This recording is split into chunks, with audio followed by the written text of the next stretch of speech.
Oh my God, welcome back, everybody. How we doing? We live. we live. I think we're I think where we last left off, I know Xanath and Earthen were doing some research, and I think Xanath and Earthen were in the midst of... We were talking to the Githyanki.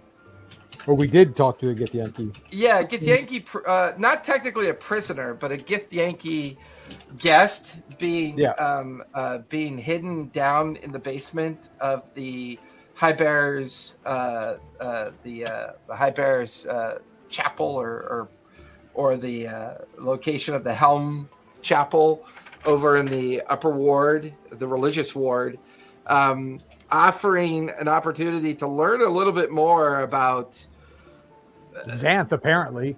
Well, yeah, I don't know if it's much about Xanth as much as about maybe what her journey might entail.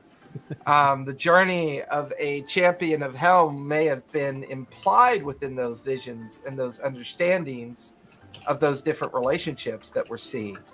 And I think as well, Spot, Puck, and Winter taking some time out at the Red Casino, doing some pilfering, drinking, and some general petty larceny and carousing over at the Red Eye Casino. Such nonchalantness. Much more of a opportunity for the team to kind of do some research and some R&R, although some unique relaxation for sure. But I think Puck had some good outcomes from it, as well as Winter. A couple things were pilfered, some coins were taken, and some other opportunities. Spot, were you drinking or were you also gambling? That's the part I don't remember. I think you were gambling with a group of individuals or carousing with a group, weren't you? My memory is a bit fuzzy on this. I think I just got it though. I was in the casino with them. I was, not heavily drinking so much as I was kind of trying to find someone to fuck with, basically. You caught on to the guys that were rigging I caught the guy that making all the money. Yeah, I don't remember what the table was, but I found some hobgoblin, I think, cheating and decided to ruin his night. Oh yeah, that's right. You found the gambling cheating table. That's right. So I just made my mission to ruin his night. I think you succeeded. Well, I also think from what we learned from the Githyanki, we confirmed some things potentially about the idea of creation and dominion, and that there might have been a link to this Githyanki's information regarding that kind of divergent crossroad that you had come across when you were traveling through the lava wastes and came across the great primordial being that was maintaining the convergence or divergence, depending on your perspective, with creatures kind of coming and going from different places of existence or even possibly different times of existence, depending on your perspective. Mm-hmm. And with that, we learn more about Erebos, not the person, but the place. Yeah, the Erebos location. And what it might mean. And I think the one thing that we learned a great deal of out of all of this is the Shattered Isle is now taking on a bit more meaning than was intended. While the original goal was to assist in locating heirs to the Wanderman Assembly through the initial deal struck with the last known family member of the Wanderman Assembly, but through a course of both aiding the Gnomeworks community free themselves from the Copper Takers and the Copper Keepers, allowing the Vasselheim council community to kind of establish a bit more stability, as well as you've become more ingrained into the organization. Although this has left two last kind of loose ends yet to tie up. One, are the Shadow Isles actually real, or are they just the edge of a possible veil of existence?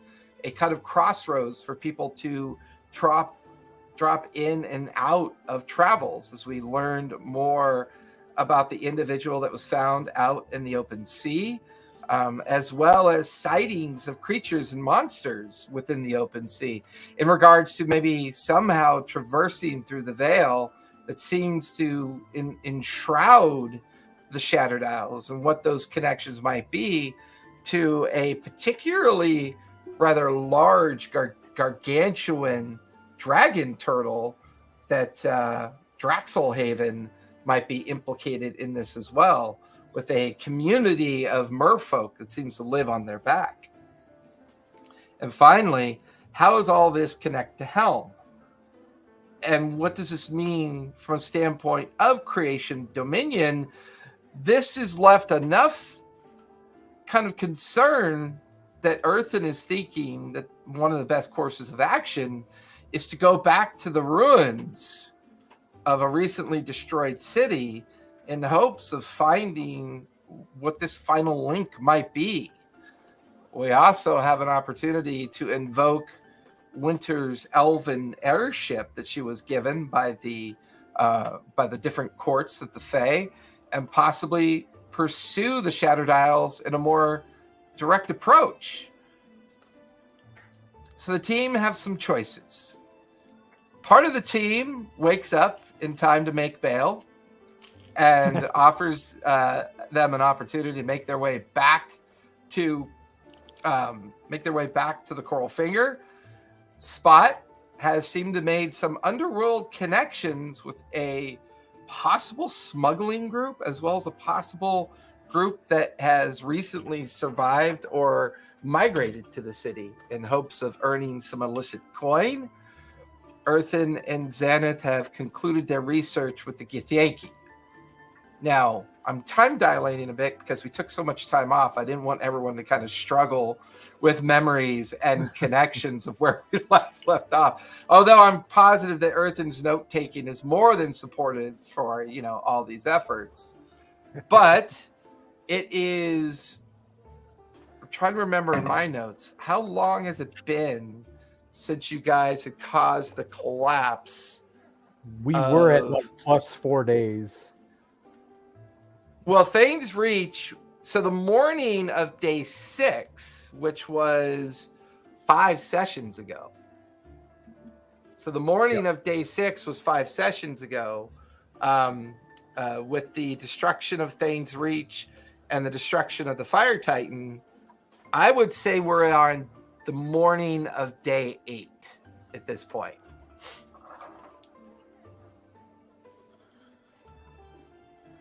So we got a long rest? Yes, you can go ahead and put in a long rest. Hooray! I think that means everyone levels up, correct? I think we already leveled up. Oh, yeah, we'd leveled up the Earthen, previous. why would you say that? Why would you tell him that?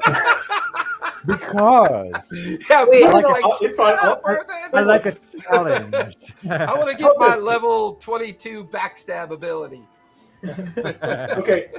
Earthen, how about you? I haven't leveled up recently in the last 5 weeks, so I'll take it. I think we're level 13, right? Yeah. Correct, you are. Okay.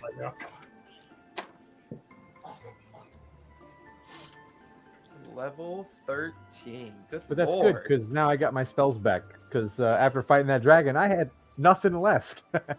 That was the whole point of us going back. Was like, let's just do some research because we got nothing to do. and it was the destruction of that blue dragon that prompted that research as to whether or not this is something that would have been in the area. And after speaking with Caleb and learning more about Jester and Ford doing their own insights and research into the creatures coming and going from within the veil that shrouds the Shattered Isle, there's a bit of other interested parties, like others who begin to realize that the Shattered Isles are meant for the purposes of study and understanding, that something unusual is actually going on in the vicinity. More importantly, Earthen definitely drew a link to this as he had that conversation with the former Harpers, member of the Harpers from a completely different world and a completely different place of existence. All this culminating into, what is this veil that surrounds the Shattered Isles, and whether or not the item or artifact or construct known as the Hands of Fate are still a viable artifact to be found, or the discovered information may just be, hearsay, or perhaps they were in the process of working on such a device. So it's morning, day 8.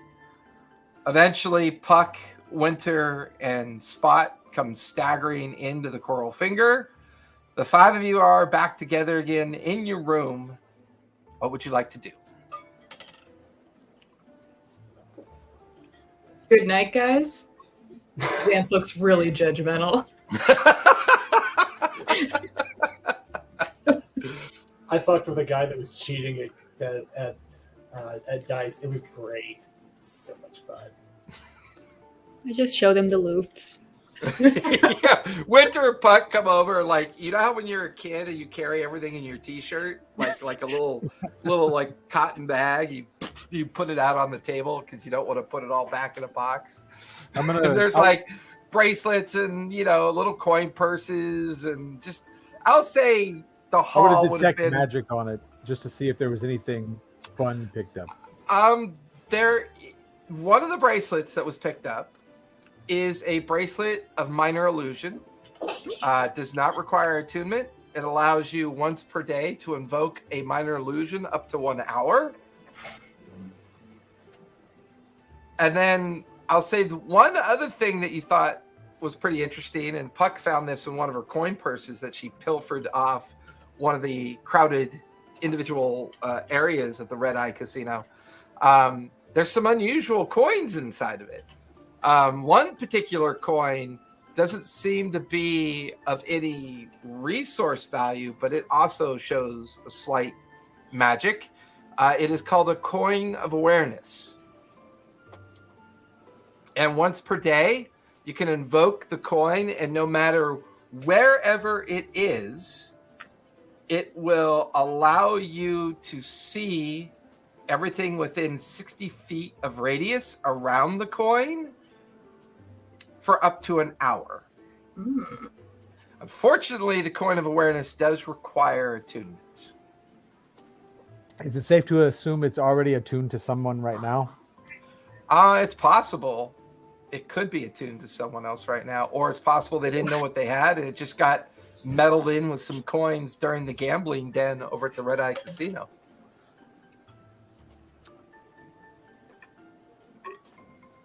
Puck, I'm gonna give you this coin. Okay. Speaking of coins, I was gonna check in with my familiar dragon that's still in the coin form inside the boat, but then I got drunk. Can you take a minute to check in with him, see what's going on? Eventually, he responds to you. I'm fine. It's okay. It's all good. Were you able to hear anything? Let's just say Jester and Ford are real excited to see each other. Let's just leave it at that. Oh, okay. Well, I hope you had a good time. No. You misunderstand my levity. No, I'd like to come home now if that's okay with you. These guys seem okay. They use really bad language. They argue a lot. Yeah. They seem to be arguing about leaving for the Vale tonight. Oh. They seem to they had gotten information about another creature that was recently seen, and it had attacked a merchant ship that was on the way here to the port of Gnomework. And they fought about it, argued about it, then they kissed a lot and went to bed. So yeah, I'm just gonna leave it right there. I mean, I like spying on people, but I like to give them their privacy too. It's a conflict. I'm just gonna be quiet now. Okay. Were you able to hear what kind of creature is it? Did it sound anything like any of the creatures we've seen so far, like the Krakens? No. They constantly refer to it as maybe a demon-like creature that they hadn't seen before. Well, So, yeah. If I wasn't spying on him, I could have probably offered some insight. But I mean, you're my boss, so I didn't want to get you in trouble. But yeah, I'm still on the boat, on the table, still just sitting here in the little hidey hole, waiting to, go home. They leave. I don't really want to leave with them, so. I'll be back to pick you up very soon. Oh, good. I feel better already. Yeah. Caleb's here. The others are gone, but Caleb's here. He's doing his cat's weird. Really weird. No, don't risk being found by that cat. He's giving me weird vibes. Yeah, me too.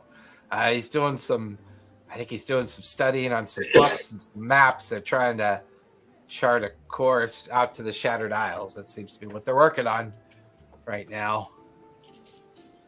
Amazing. I'll pick you up very soon, sweetie. It's gonna be fine. Okay. Good to hear. Oh shit, here they come. And it just cuts out. I think Caleb was supposed to meet you at the teleportation circle, correct? Yep. Okay. Is that what you guys are planning on doing? Heading over to the upper guild levels and meet with Caleb at the teleportation circle? Is there something else you want to do? I wouldn't mind finding a weaponsmith just to talk about the dragon teeth I grabbed. I had an idea for something. And Puck, do you have armor to collect? I think you have armor to collect, don't you? Don't you have some barding armor that was made for your cat? Yep. Yes, For your tiger? And also, I had a few questions about my armor. When we're talking about the other armor, we can go over it a little bit. Okay. Oh yeah, you have that T-Rex armor now, don't you? Yeah, you said you built it around another armor that I added, but the properties are different than the ones in my notes. So I just want to go over it to make sure I got the right one. Okay. No worries. So are you guys going to the same individual that you dealt with before spot to see if he could do anything with your dragon's teeth that you harvested from the dragon? Yeah, same guy as before. Just see what if he has. I have an idea, but I don't know if it's worthwhile. I figure he might know better than me. Okay. I'm trying to figure out where I highlighted that. Who was that guy? He was over in the. Was that Bruna's Forge? Sounds familiar. That's right. But I think that was Bruna's Forge. Is where you ended up going. Because that's what I have highlighted, and I've got it cross-linked with the session from like about 4 or 5 sessions ago. Let me just OneNote did something weird recently, and I want to double check that cross note really quick. It wasn't. Oh, good Lord. Lots You of guys notes, have- huh? Yeah, well, you guys have been busy. Uh-huh. Okay, we didn't do it then. We touched everything. Plus, you guys know where Sibo is. You know that Sibo's on On Draxelhaven Draxelgrix, yeah. now. Or Drasselgrix, sorry, yeah, on Drasselgrix. Well, same Um, difference, right? Yeah, well, depending on your perspective. Where did On's I... better than in. True. Because you also learned about Strahd as well Yep. before you headed Yep. over to meet up with Caleb. That's where Mason's trying to go. Yeah. Okay, yeah, it is. The notes are right. Okay, good. I actually linked the right stuff this time. I gotta remember to move this. Hold on, let me move this up so I don't get it lost. So, as you head over to Bruna's Forge, for starters, in the morning, Spot and Puck heading over there. Puck, you're gonna retrieve your armor for your tiger. Your tiger now has +1 leather barding armor. Ooh. Studded leather barding armor. What's your tiger's current armor class? Should be in your notes. And you're on mute too, by the way. Sorry. 12. 12. Okay, it is now 15. Yes. All right. Oh yeah. So you go ahead and bump that up. Just put a note in there. Studded leather barding armor, so you don't have to worry about inventory in there or anything. Just put the note on there as the reason why for its armor class 15. And it's considered light armor, therefore it doesn't really mess with its movement or anything else as well. Okay, I'm gonna be a much more intimidating kitty now. Spot, as you present the dragon's teeth to Bruno, or Bruna, he tells you that with about a week's worth of work and manufacture, he could potentially turn it into a weapon. What size were the teeth? Were they the smaller ones or the bigger ones? You said I got about a dozen smaller teeth and one large fang. Okay, so the one large fang would be the equivalent of a short sword, and then the smaller teeth would be equivalent to daggers. Okay. Now, he could, for a cost, it would take him a week to do the long or the short sword, and it would take him about 3 to 5 days to do 12 daggers. But using the right resources, and because of the nature of the teeth, that would allow them to be enchanted if you took them to somebody who was powerful enough to do enchantments. He can't do magical weapons himself, but he can do master craft work, which will allow you to take it to a wizard of said skill who could possibly, infuse it with enchantments. All right, that's something to think about. But I'm going to post the thing in the chat real fast. This isn't necessarily a thing for me because I'm pretty happy with my loadout. It's more kind of if anyone else in the chat might need something, but we'll find out what he comes up with. The other thing I have is let me find the notes. I have that section of dragon skin. Yes, you do. It still needs to be cured, and if you want to put it through the curation process and preserve it, otherwise it'll eventually rot. Yeah, I would like to go ahead and get that cured. I cannot wear armor, but I figured that the piece I have isn't huge. It's 5 foot by 3 foot. Right. But that sounds like something that maybe Puck or some of the smaller people might be able to use. Okay. Bruna can have it done for you. In fact, it would be 72 gold pieces to have it cured and preserved, and he could have it to you in 3 days. Okay, sounds like a plan. Sounds like a fun cape. Ooh, dragon skin cape. Or have them made into boots. Yeah. Armor does nothing for me because I'm a monk, but yeah. But yeah, if she comes up with a armor item, that could be something for one of the other people. I'm kind of posting a couple of random things in here just for you to look at. But again, Of course you are. because this is me being a sorry, an anthropology and history nerd. So, yeah. Ooh, I like the shark tooth knuckle duster though. That would be great for Puck. Like There you go. I have ideas. T-Rex armor with knuckle dusters with dragon's teeth on them. That would be Ooh, that pretty would be sick. cool. Like take the dragon's teeth and make them the actual knuckles? device on the knuckles. Yeah. Ooh, that would be cool. It would be a mistake for everyone. I feel like the T-Rex mouth. I feel like they shrunk the T-Rex mouth around your neck, so like your armor is just the T-Rex mouth coming around your head. Oh, yes. With those armor, you're like, don't mess with her. Okay, yeah, no, this is pretty good. I'm a fan. And then you tap your heel, and a dragon tooth comes out of the tip of your boot. Oh yeah. You know, I took general studies, so College of Glamour. You know, I had to take a couple of classes there. Okay. Just so I can make the adjustments. It was 72 gold to Correct. Cure, Cure, what was it for? preserve, and turn it into a piece of flexible leather that you could use. All right. And because once again it's dragon skin, it makes it a master crafted item, and therefore it can be infused as well. Oh, I see a bird. Hurry, Xanath, it's going to sneak up on you. It saw Dad leave, and it's now all it's like, wait a minute. Yeah, where'd Dad go?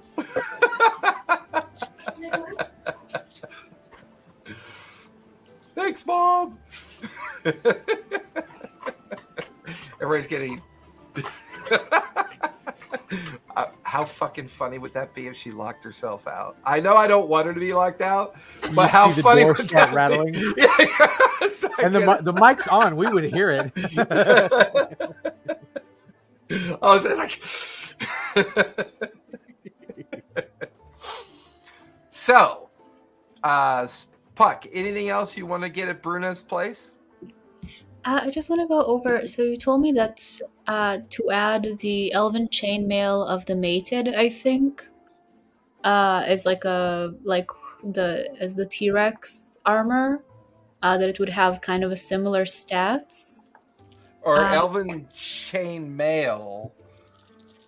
And then I think I might have forgotten to put that back in the system, actually. I think I was supposed to put that in. Do you have did I give you the link to it already? I don't think I did it via link. I just looked up the name. I'm just not sure if it's the correct one. It was elven chainmail of the Elven chainmail of the mated. It's just it has a lot of right? disadvantage on like athletics and stealth.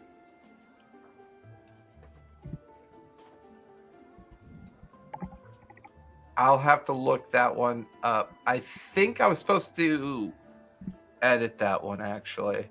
Send me your notes, and I'll double check it later. Okay, thanks. Yep. Yeah, send me your notes. Because that was the one we had where he took elven chainmail and then took the skin of the T-Rex, right? It was the dinosaur skin, and then combined the two to make something that was considered light, so it wouldn't interfere with your ranger stats. Just DM me your notes. I probably meant to go in there and build it and just forgot to, and I was probably going to copy off one of the other ones that I put in there. Okay. I just wanted to make sure, because stealth is the main thing going for me right now, and that would be rough. Well, I don't know. I mean, your animal companions are pretty boss too. They're pulling a lot Coin of, dragons and tigers. I mean, no, they're pulling a lot of the weight for sure. That, like, if Puck had bells on, it was over. Nothing to offer. Just fully.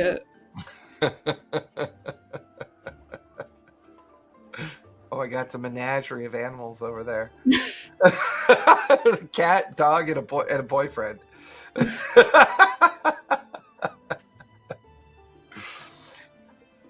That was a menagerie there, Xana. It was a cat, dog, and a boyfriend all at the same time. It's just been me going back and forth, and animals keep getting in, and then they want to go out. We just kind of assumed that leaving you the were going door to lock yourself out. Yeah, like when you walked out to get your food, I'm like, oh, that'd be great if she. It wouldn't be great, but it'd be funny if she locked herself out. She's like, ah! All right, so Puck, you've got your armor for your cat. Spot has got some detail about the dragon's teeth. Since Spot and Puck and Winter, we'll say that Winter went with them as well to kind of go check in and pick up Puck's armor for her tiger. Is there anything Earthen and Xanath want to do for the morning before you guys decide to rally up and meet up with Caleb over at the Guilds District? I would go see if that Githyanki may want to come with us. I mean, I know he doesn't like to go out, but maybe he might want to go with us to investigate this. We could resolve that from your last meeting with him. Give me a persuasion check. Right on. And see if he would have been okay with joining you. That was a nat 20 plus 14. So we'll call it 34. Yeah. He'll meet you at the teleportation circle. He knows the location. All You right. said you won't recognize him as he will be using an illusion to mask himself. Okay. But he's going to mask himself as an elf. Would Andrew be joining us too? Fresh my memory, Andrew. The what's his last? Sergeant? The Harper guy. Yeah, the Andrew, who's I think he's a sergeant. Yeah, Sergeant Yep. Andrew Karzan of the Karzan, Harpers. yeah. He's actually responsible for the security of the Guilds District, so by default he'll be there as well. I think. Have you guys actually gotten into the room, right? We just have to rebuild the teleportation circle. Yeah, at this the point. teleportation circle was still active, but I didn't have the spell or That's right. Caleb ability to- Caleb was that's the why one we that was needed going to do that. Uh-huh. Okay. So what happens when you take almost 3 weeks off?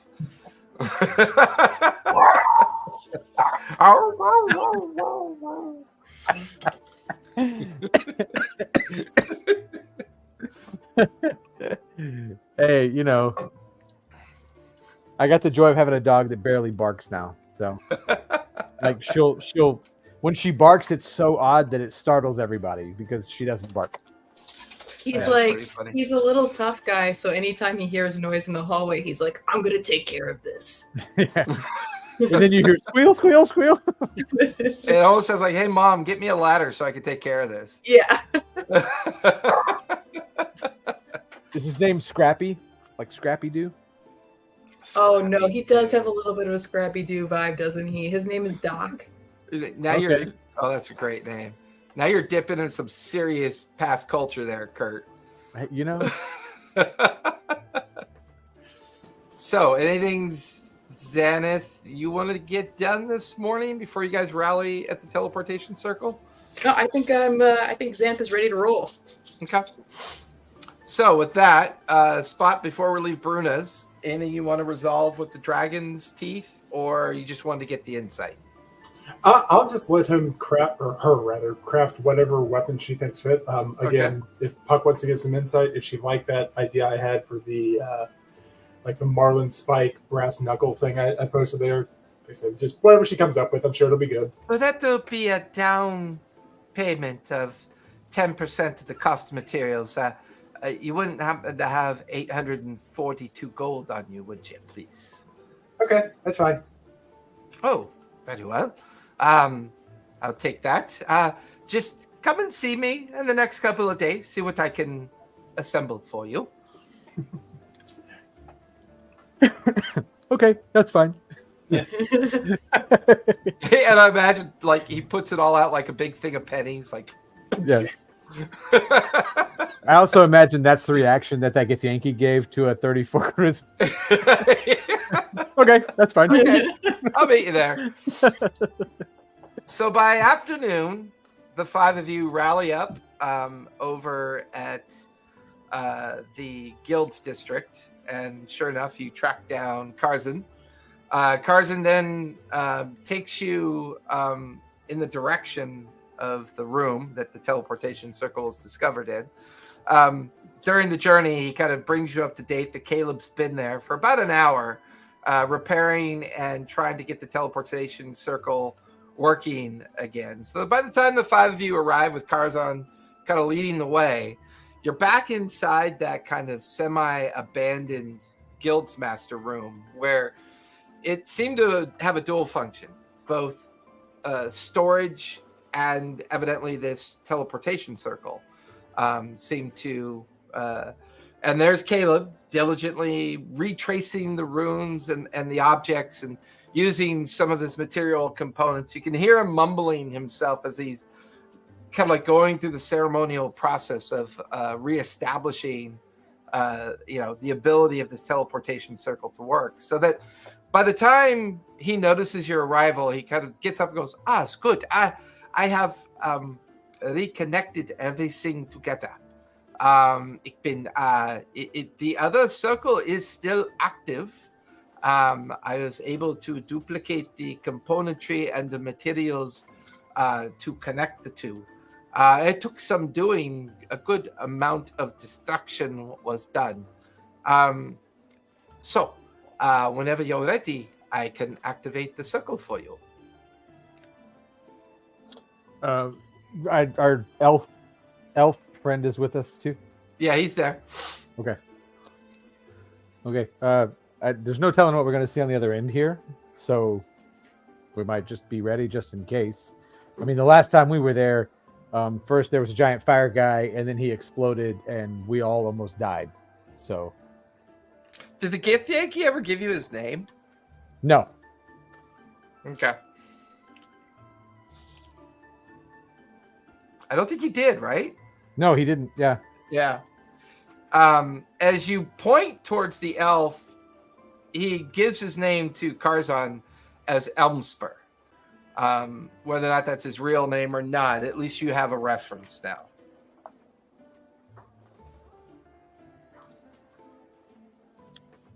Okay. Are we ready to do this? Caleb goes, is it... I would prefer to stay here in case something were to go wrong with the teleportation circle. I can maintain its connection. Who's all intended to go then? Will we be able to get back without you? You should be able to. I will keep the circle active. This is a very unusual circle. Once you're there, you'll have an hour.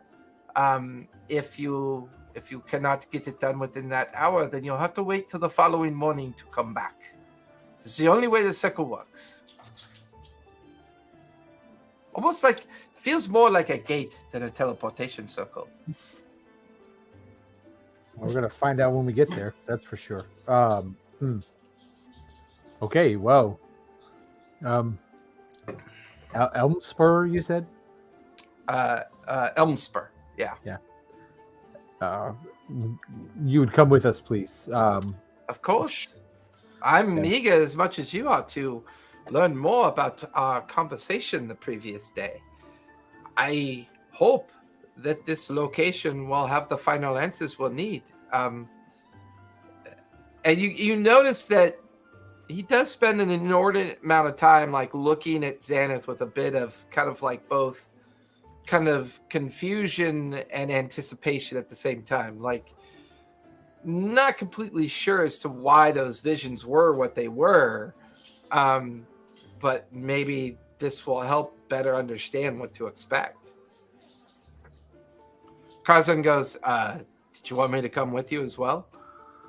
I think you need to see this as well. I mean, given that you're not from around here, if there's anything that's not from around here that's there, we wouldn't recognize it as being foreign, I think. And this is supposed to take us into the ruins of Thane's Reach, correct? This is... the crater that's left there, yes. Okay. And we're sure something's there? The circle was still active on the other side. Oh. That's what's... He puts his longsword, in its scabbard and just... All right. Not really much for spell travel ever, but I guess I could do this. I mean, you might get the long sword out. We don't know what's on the other side. I'm going to be ready. I doubt there's anything left there. Place is pretty well ruined. Why was the teleportation circle still active, though? Well, technically, it wouldn't have mattered unless Caleb came along and fixed this one, right? But that place exploded. Why would it still be intact? Well, I mean, would all of it really explode? I don't know. Maybe it's a hidden way chamber. I mean, okay, look. Xanth, you can, while we're traveling, you can tell him all the mysteries of how we all died and you didn't. Well, I mean, I don't think we should, talk about death. I mean, let's not be so grim. It could be that there's a giant treasure trove waiting for us to find it too. I mean, exactly. So you're kind of a downer for a bard. He just kind of I can't help the paranoia, man. He just kind of smiles awkwardly at you, and you watch as Caleb laughs a little bit and kind of brings his hands together. There's a cracking pulse of ozone and arcane energy as the gateway begins to swirl and the teleportation circle arcs up, and you watch as a 6 foot tall, 3 foot wide kind of opening come into existence. Remember, you only have an hour, so be quick. Don't linger. Got that spot? Let's go. And one by one. It's always weird traveling in magical means. There's always this sense of awareness of it, but sometimes a sense of not truly understanding how things work. But within a few moments, all of you are standing in the middle of a round chamber. Behind you, the pulsing opposite side of the gateway. The round chamber looks to be about 60 feet in diameter. And for the most part, it appears to be empty, with the exception of a single iron door on the north wall, or the north portion of the chamber, because it is round. You could see that this feels like a chamber kind of dedicated to teleportation. But there doesn't seem to be any damage here either. The walls look sound. The door is shut. And you hear like that mental telepathic note kind of echo out from Caleb, reminding you that you have an hour. I'm going to detect magic as soon as we get in there. Okay. Because I remember when we were there before, like there was magic everywhere. But it was like in the air everywhere. Right. Other than the gateway behind you, circling the room, give me investigation, if you would, please. All right. I'm rolling good today. That's 24. 26. Sorry, forgot my... Oh, no. I got more proficiency bonus. 27. I was going to say that level 13, I think your proficiency is higher now, right? Yeah, I got +5 proficiency bonus, but I had half, so... Okay. As you guys watch Earthen begin to circle the chamber and watch him invoke and incant detect magic on the periphery of the chamber, anybody else want to do anything? I'll cast see invisibility to see if there's anything we're missing in the room. The moment that you cast see invisibility, you watch as in the upper right-hand portion of the chamber is a single floating magical rune is floating up above. Earthen, you arrive underneath it, and what Xanath sees, you confirm as you detect a magical rune, and it appears to control the door. You have to invoke a command, and it looks like the door will open. What do you see on that? I hear there's something up there. I see it looks like a floating rune related to the door.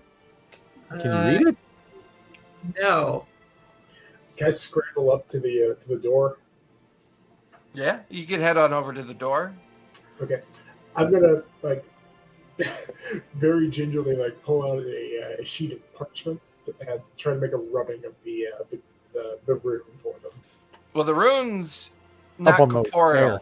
It's actually Oh, okay. floating midair, I'm and it's almost like somebody's written in like kind of like an electrical neon magical reference of a rune, and it seems to be some kind of magical device or magical writing that seems to be connected to the door. Okay, I misunderstood that part. No worries. Can you, Xanth? Can you write it down somewhere? Can you like draw it? Yeah, Draw what you see. I'll draw it on the floor with some chalk or something. Puck, you're a gnome, right?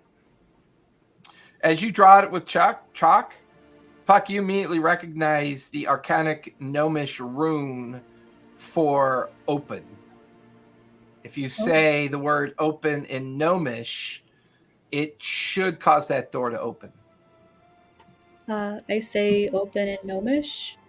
Because so from your vantage point, Xanth, the rune winks out. You then hear a kind of like a creaking noise as the iron door kind of swings outward, and you're now at the top of a very, very, very deep and dark stairwell that goes down, and it is pitch black down below. And it looks like to be a spiraling staircase. It's very tightly wound and corkscrews straight down into the darkness. Huh. Well, I'm gonna look back at Elmspur and Andrew and Curzon. Hey, so you guys have anything to help you move? This guy runs on walls. She can fly in the dark. I can fly. You guys got anything? Curzon goes, I'm quiet and I can hit really hard. Elmspur goes, hopefully this will help everybody. Brings his hands together. Everybody now has true sight. Whoa. Nice. Can last an hour, and I have to concentrate on it, but I can at least help us find our way down. Sure. Curzon's like, holy shit, this is cool. Yeah, I couldn't see in the dark before now either. Wow. So what's the lineup for heading down the stairs? Who's taking the lead? Actually, before we go down, I want to take. I've got a lamp. Like a small lamp. I'm just gonna drop it, like light something and drop it down the staircase, just to see if we got an idea of how far down it goes. You hear it banging off the rails and the steps, and it shatters. Feels like a Mines of Moria situation. Yeah, and then finally you hear like this very dull. And you can see this little tiny light about 120, 150 feet down. Well, that's not that far. We All can right. make that. So I'm going to kind of look at Earthen and kind of be like, I'm a lot faster than most of you guys. I'm going to scramble along the walls and just kind of see if I run into anything. And I'm sneaky. I couldn't hear you, Earthen. I would say, yeah, scout ahead, sure. I mean, Xanth and I can fly down. Okay. So that's Can't my you fly in the dark? There are stairs, right? Yeah, they're just very tight wound stairs.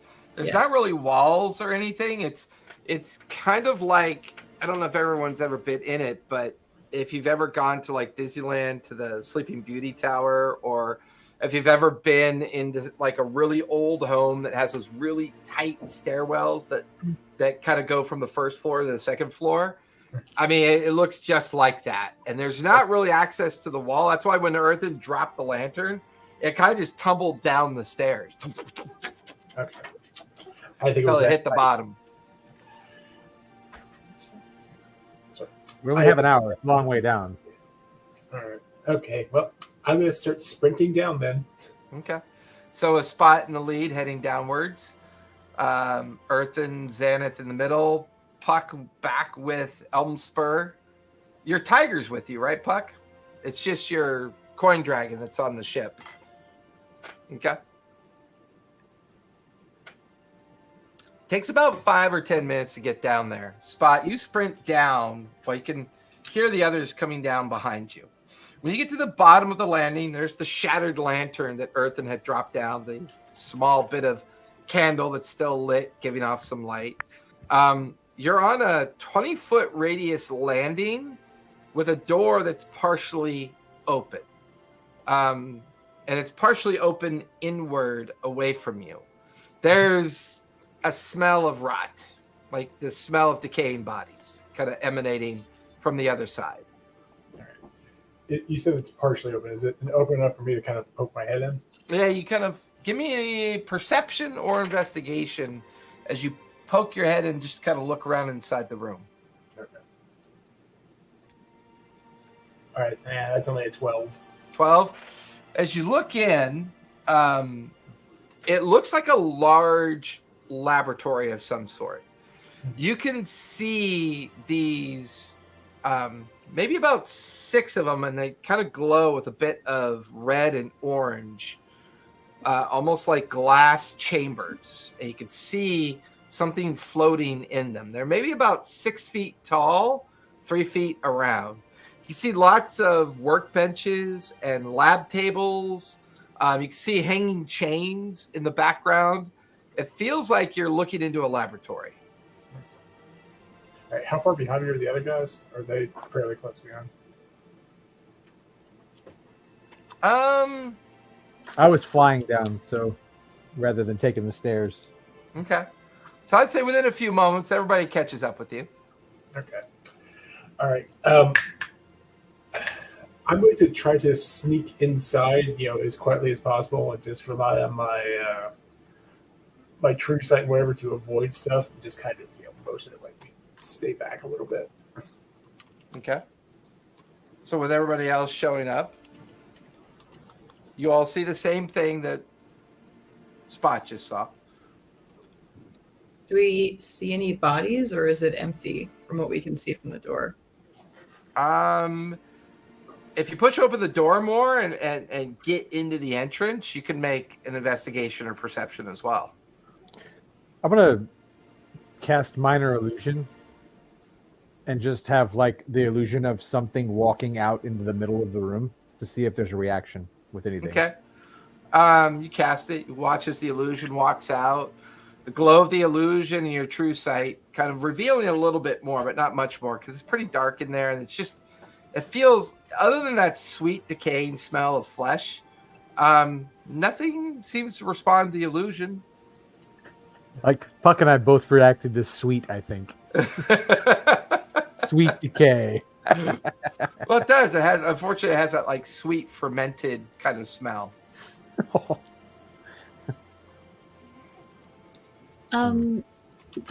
So I think Puck can use like the artificer's lore traits to check maybe on the laboratory, since it says add twice your proficiency bonus to history checks related to magic items, alchemical objects, or technological devices. Go for it. Okay, Nice. my history isn't great, but actually it makes it a +8. Okay, that's not bad. Yeah, I was going to say. Definitely, that bonus definitely makes With a the big proficiency bonus, sure. Oh shoot, okay, that's gonna be 25. difference. Yeah. As you guys watch Puck kind of open the door a little bit more and step in near the entrance, Punch kind of seems to sniff at the air as if to kind of like examine right alongside you, Puck, as the two of you step into the opening. This is for you, in your travels, this is a golem fabrication lab. And as you look at the tall glass chambers and the way the tables and laboratory set out, somebody has been constructing golems here. Well, I hate that. We're talking like flesh golems or like It's hard to know without doing a deeper investigation into the room, but it definitely feels like a golem fabrication. There's probably the remains of people or creatures inside the glass vaults. I'd say all of you kind of like coming into the beginning of the laboratory, looking all the way across the laboratory, you can see two open hallways on the other side of the laboratory. There's an open hallway to the right of the far room or the far wall. So it's like a single wall with two hallway entrances, but you'd have to traverse the entire laboratory that looks to be about 100 feet long to get to it. I would also say with that result, Puck, you would know that one of these tables would be the primary infusion and engineering table that would be used in this process, and that might have all the info that you need. With that information, would I be able to know if golems count as aberrations or undead or any of those things? You know they count as constructs. Constructs. Let me see if I can maybe...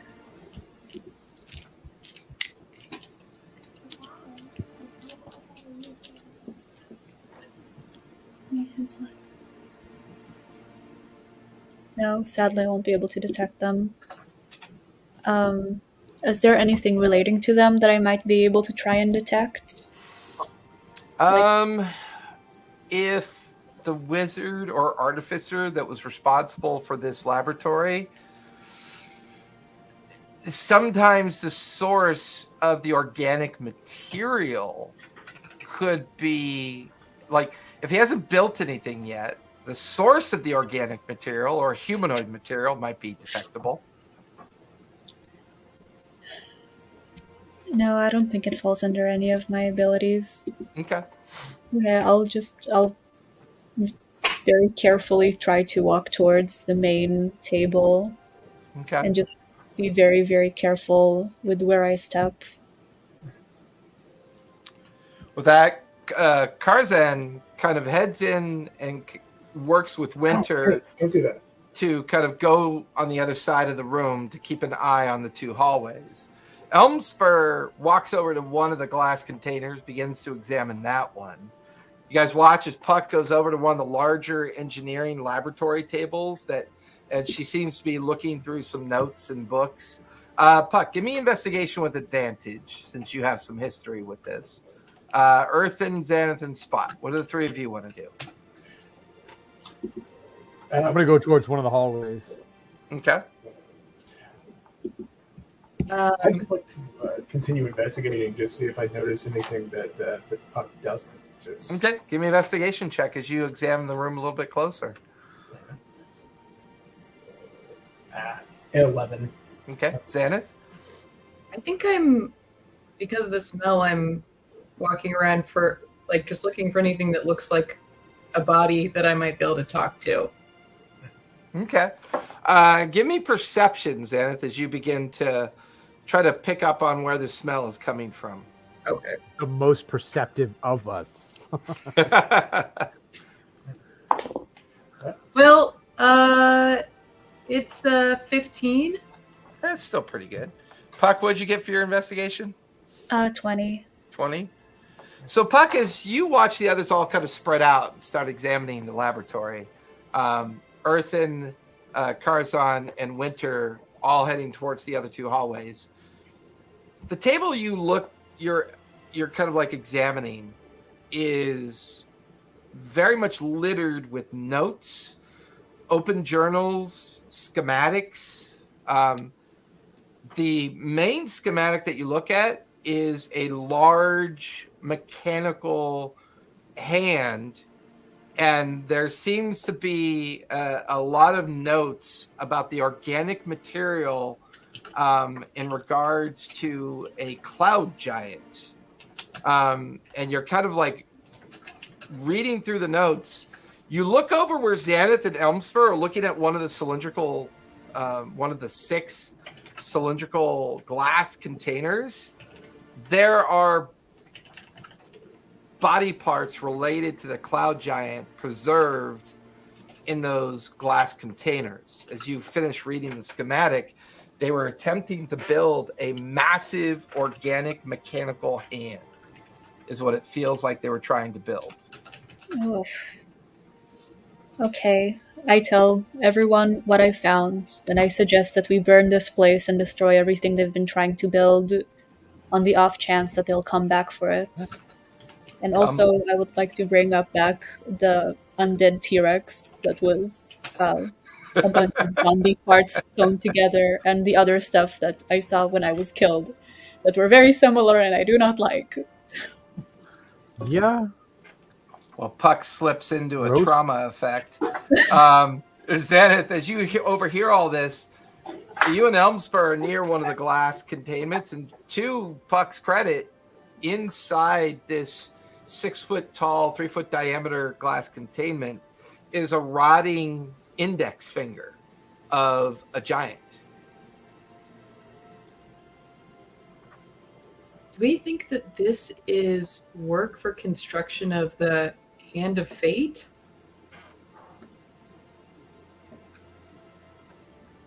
I don't know of any other hand we've looked at outside of. There was a giant hand statue thing that we saw way back when by the Obsidian Gate. I don't know if you remember that. Yeah, the hand out of the earth. Huge giant hand statue coming out of the ground. Yeah, like they were excavating it, right? Or like it was coming out of the ground. So has this thing not even been created? There are giant fingers in these tubes. Ugh. Or is it already created and they're making another one? I'm gonna probe deeper down this hallway just to see if there's anything else down here. Which one, the right or the left? There's two of them. Yep. So- Right. Okay. So, Earthen, you start going down the right We're rolling hallway. the dice. I was like, you know what? I don't know. Still has a lot of the sulfuric explosion. But I would like power. to. I would like to stealth going down that hallway, though. Okay, give me a stealth check as you Yep. start going down. Go ahead, Puck. Let's give me advantage. Oh. Sorry, no. Puck hates this. This stands against everything she believes in. This fucking sucks. Puck's gonna take all of the leftover explosive. I'm gonna see how much I have powder and just fucking spray it all over the place, getting ready to burn it. Hey, wait, that rune, Okay. that green powder stuff we have blows up really big. It enhances magical shit. Oh. Wait, does it? Isn't it just... It enhances magical shit somehow. You talking about the Reactively. residuum? Yeah. not the residuum, but the other... There was the other stuff she found. The sulfuric powder from way back when we were fighting the lizard people. Yep. Oh, yeah. You still have some of that. It'd definitely be an accelerant. Looking around the place, Puck, if you take 5-10 minutes to empty all the chemical vats and kind of disturb all the papers and everything and all the kind of desiccated and dried out organic material, I mean, once all that's turned over and spread out, and then you put some of that sulfuric accelerant on it, it wouldn't take much to send this place up. Look, keep some of the papers. I'll take the notebook. I mean, I don't think everybody that was involved with this was completely captured, right? I mean, Karzan hears you say that and goes, my understanding is the entire community of the different guilds were put into incarceration. The only ones were the original leaders that died in Thane's Reach with the destruction of the city. And we know that for a fact. One of the more powerful gnomish wizards attempted to scry on them, and there was no connection. So they're not on the physical plane anymore. Whether or not they went to another plane, don't know, but they're definitely not on our plane. Just in case, I mean, I think we need to keep at least something out of this. We can keep any papers you guys want. I'll keep this notebook where I know it's safe with us. but I don't want these people completing whatever it is they're making, and I think we can agree that this is supremely fucked up. Yeah. Oh yeah, for sure. Oh, you hear Elmspur. Oh, hands of fate are typically devices enshrouded in mechanical contraptions and artifacts of great power. These things. Did you just say hands of fate? There's more than one of these? Well, yes. A hand or hands of fate are these artifacts that that exist through different planes of existence. Some have said that once you're in possession of all 5 of them, you would have the ability to connect them and traverse different areas and different planes of existence. However, most of that's been lost to the past. If they truly had one, it would take a great deal of ability and magics to locate the others, assuming you could even locate the others. Can I roll insight against his answer there? Yeah. Not great. Okay. I have a plus 11 insight though, so that's a 23. Yeah, I mean, It's more. I'm trying to see if it's knowledge of like he's trying he's to. speculative. He's Okay. speculating. He's not certain by any stretch of the imagination. You can hear it in his voice, but he is definitely mesmerized by these, these 5 vats that are in here. They're filled with some kind of magical chemical. There are 4 decomposing fingers. There's a decomposing thumb, and there seems to be like a large mass of decomposing tissue and skin in the 6th one. So it seems like whatever they were trying to make or manipulate here, they've collected a great deal of organic matter. And according to Puck's notes, they've harvested the remains of a cloud giant. So I was trying to imagine if it was like so it's speculation, not an excitement kind of thing. Like, Yeah, he's speculating. This is what I'm looking for. It's Yeah, this is kind of like the professor discovering something interesting and beginning to speculate on the information. Okay. We've been double crossed a few times, so I'm starting to think I need to pay more attention to how people react. Fair. We have been double crossed a few times. A few. Hey, I'm just curious. I think Spot's kind of noticed how traumatizing this is for Puck. Can I kind of take a look and see if I think any of the golems and the tubes are kind of near completion or just further along than others? Yeah, you can give me an insight check or an arcana check, your choice. You said insight or arcana? Yeah, either or, your choice. Ooh, nat 20 plus 9. Nice. So with that 29, even though your investigation didn't really turn up much detail, you definitely could confirm, based on Puck's insight, this is definitely a laboratory of some sort. It's definitely designed and built in a way to construct golems. But what's weird is that what's in these vats, these tubes, are like large single organic pieces related to a cloud giant's hand. It's almost like they were constructing it. It almost terrifies you to think about it, Spot. But you think they might be constructing a cloud giant golem. That's not good. So, does anything in here kind of lead me to believe that they were successful, or is it? Looking around, you begin to realize that the chains hanging above were designed to lower things into the vat, but all the other chains above you are empty. But you do have the 2 other hallways, and maybe if you're going to look for evidence of success, there might be body parts spread throughout these chambers. This place is almost built like a little factory to a certain degree. Like they've been working on this. I mean, just alone, like Puck finishes like spreading the accelerant everywhere, but she maintains a notebook and a couple of the schematics for purposes of reference. And based on that information that she found, they've been down here working a long time. The only problem is you don't really know where down here is. You know that it's connected to Thane's Reach, but the fact that you're not seeing any damage tells you this is either very deep in the strata of the original Thane's Reach. It's definitely not city proper. So it's probably in the subterranean regions, even below the area that you guys originally were involved with Thane's Reach. It's the only explanation really for why this place is still in existence and not destroyed. I'm down to torch this place, but let's comb everything we can first. Should we check out 2 hallways? That's what I was going to do. Just kind of tap Puck on the shoulder and kind of motion towards the chains and kind of point in the direction I'm going to run off and investigate. So with Winter and Karzan kind of like on Overwatch, Earthen, you go down the right one, leaving the left one unexplored for now. As you let everyone know, you head down the right hallway.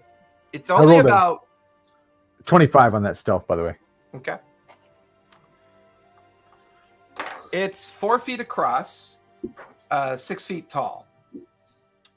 It's carved out of rock. Like they could tell that they excavated the rock. And that's when you begin to realize that this is probably pretty deep underneath Old Thane's Reach where it was. You end up, within about 40 feet, you end up into another open chamber. In this chamber, you can see a section of leg and foot of the cloud giant that's being worked on. You then see that this opens up into a broader expanse of the chamber. And to your left, you eventually see a spot come out the other hallways. Both hallways seem to enter into this massive assembly area. And everywhere you look are parts of the remains of a cloud giant that are being fabricated and altered. Head, like you see the head leaning up against something. You see an arm, another completed hand, a leg, a torso. And it takes up about a 10,000 square foot area of the chamber. But the chamber's also very well lit. And you can hear, Earthen, somebody nattering from the other side of the chamber because the echo is coming off the walls like they're talking to themselves. And you can hear this, I don't know why they think this is going to work. I've been working on this for so long. And where are they anyways? They were supposed to give me some insight as to what to do next, and I haven't seen them in almost a week or more. Tired of waiting for them. So I'm gonna fly over that to avoid making more noise. I'm gonna fly over towards that sound. Okay. As you fly up and over this assemblage of partial, not rotted and decaying like they were back in the vats that you saw, but they're a blend of the organic material, metallurgy, and you can see small barrels. Like your passive is good enough. You can see small wooden barrels with a familiar organization name on it.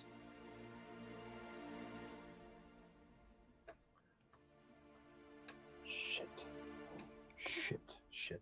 I'm trying to remember where I put them. Where did I put them? Where the Thunder Shroud. Oh boy, those guys. The Thunder Shroud Guild. And you recognize the barrels. They're very similar to what you found Residuum in. On that ship. On that shipwreck. And as you course over this, you begin to realize that there's also stacks of adamantine, mithril, and other rare ores stacked up in different areas. You can also see cold smelters and cold forges around. You can see a lot of parts in different stacks and in different areas.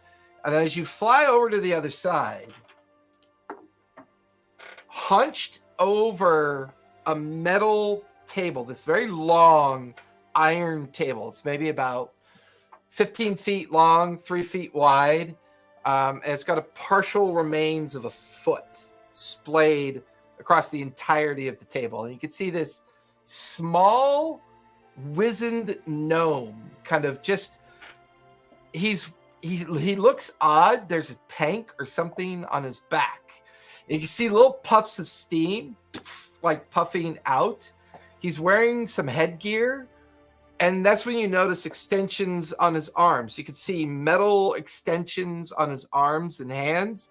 You could see that the table itself is roughly 5 feet tall. And that's when you see the metal extensions on his legs. And he kind of pivots away from the table.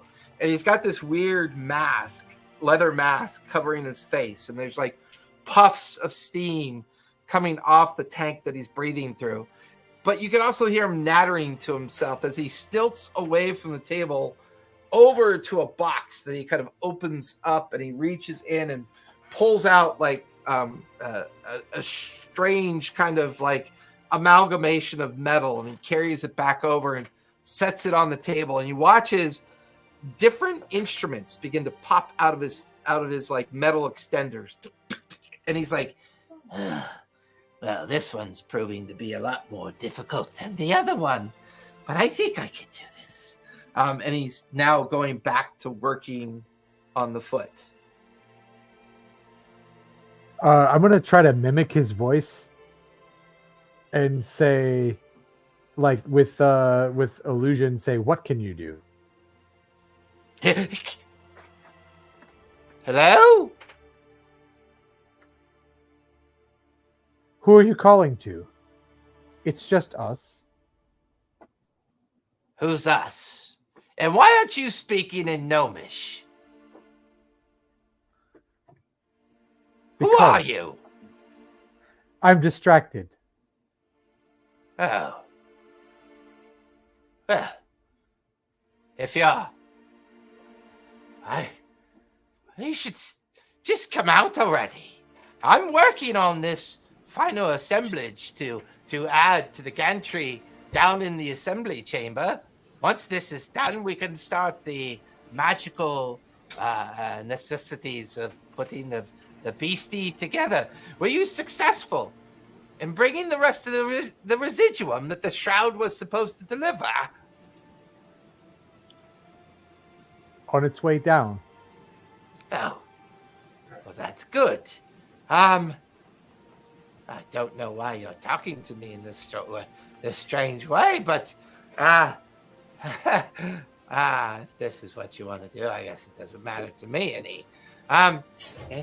Anyways, do you also have the rest of the assemblage that we talked about as well? I need more mithril, and I definitely need more of the adamantanium to do the final assemblage of the spine. Hey, Earthen, before you start, can Spot kind of go up to Earthen and just be like, Earthen, bag of holding, now. Earthen's nowhere near you. Earthen has flown over and gone all the way to the other side of the assembly room, just as you came out of the left hallway. So you see everything that Earthen sees, but you're not really sure who's talking to who at this point. Okay, I misunderstood. No worries. Something happened in the port. Boat couldn't arrive. Not unloaded.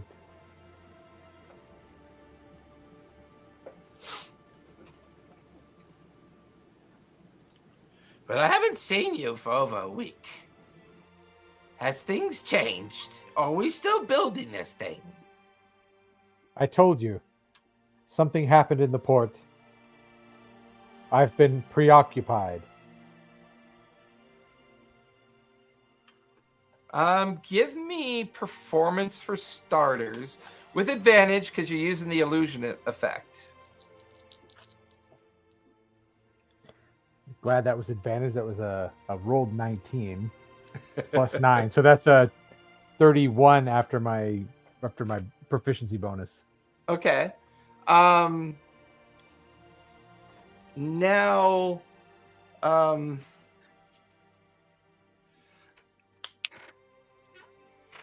Now give me deception as well. Okay. The DC got lowered because of your performance.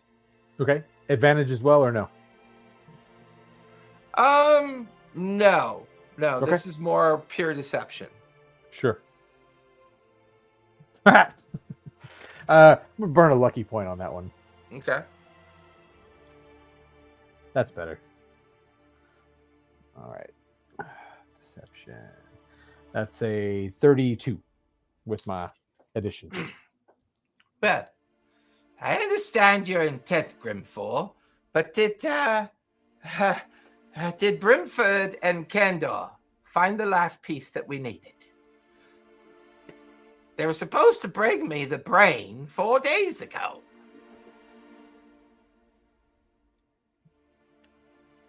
It's on the way. Wagons got stopped coming into the city. Oh, interesting. Very well. Leave me to my work. Just bring me the assemblages and the parts when they get here. The rest of that residuum is vitally important for finishing this beastie. I will begin to activate the drones in order to take this piece down below in the next hour or so.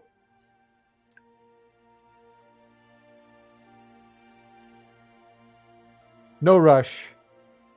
As I said, waiting on the brains. Why not take a break? I only need one. I don't need more than one. What are you talking about, Brimfor? Brains. It's pieces of the whole. The brain is coming. Take a break, recover. You'll be needed later. No time for breaks. Must finish this before long. You can't finish without the brain. Take a break. That's very unusual. Normally, you would tell me to continue my work until I fall asleep.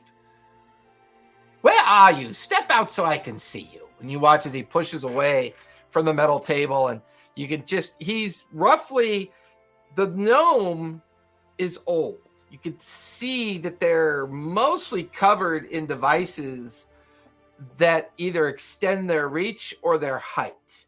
You can see that they seem to be encased inside some kind of leather apparatus that's attached to this like eco-suit, this like exosuit that he's built, so that his arms can be longer and his legs longer, but they are substituted with like metal constructs.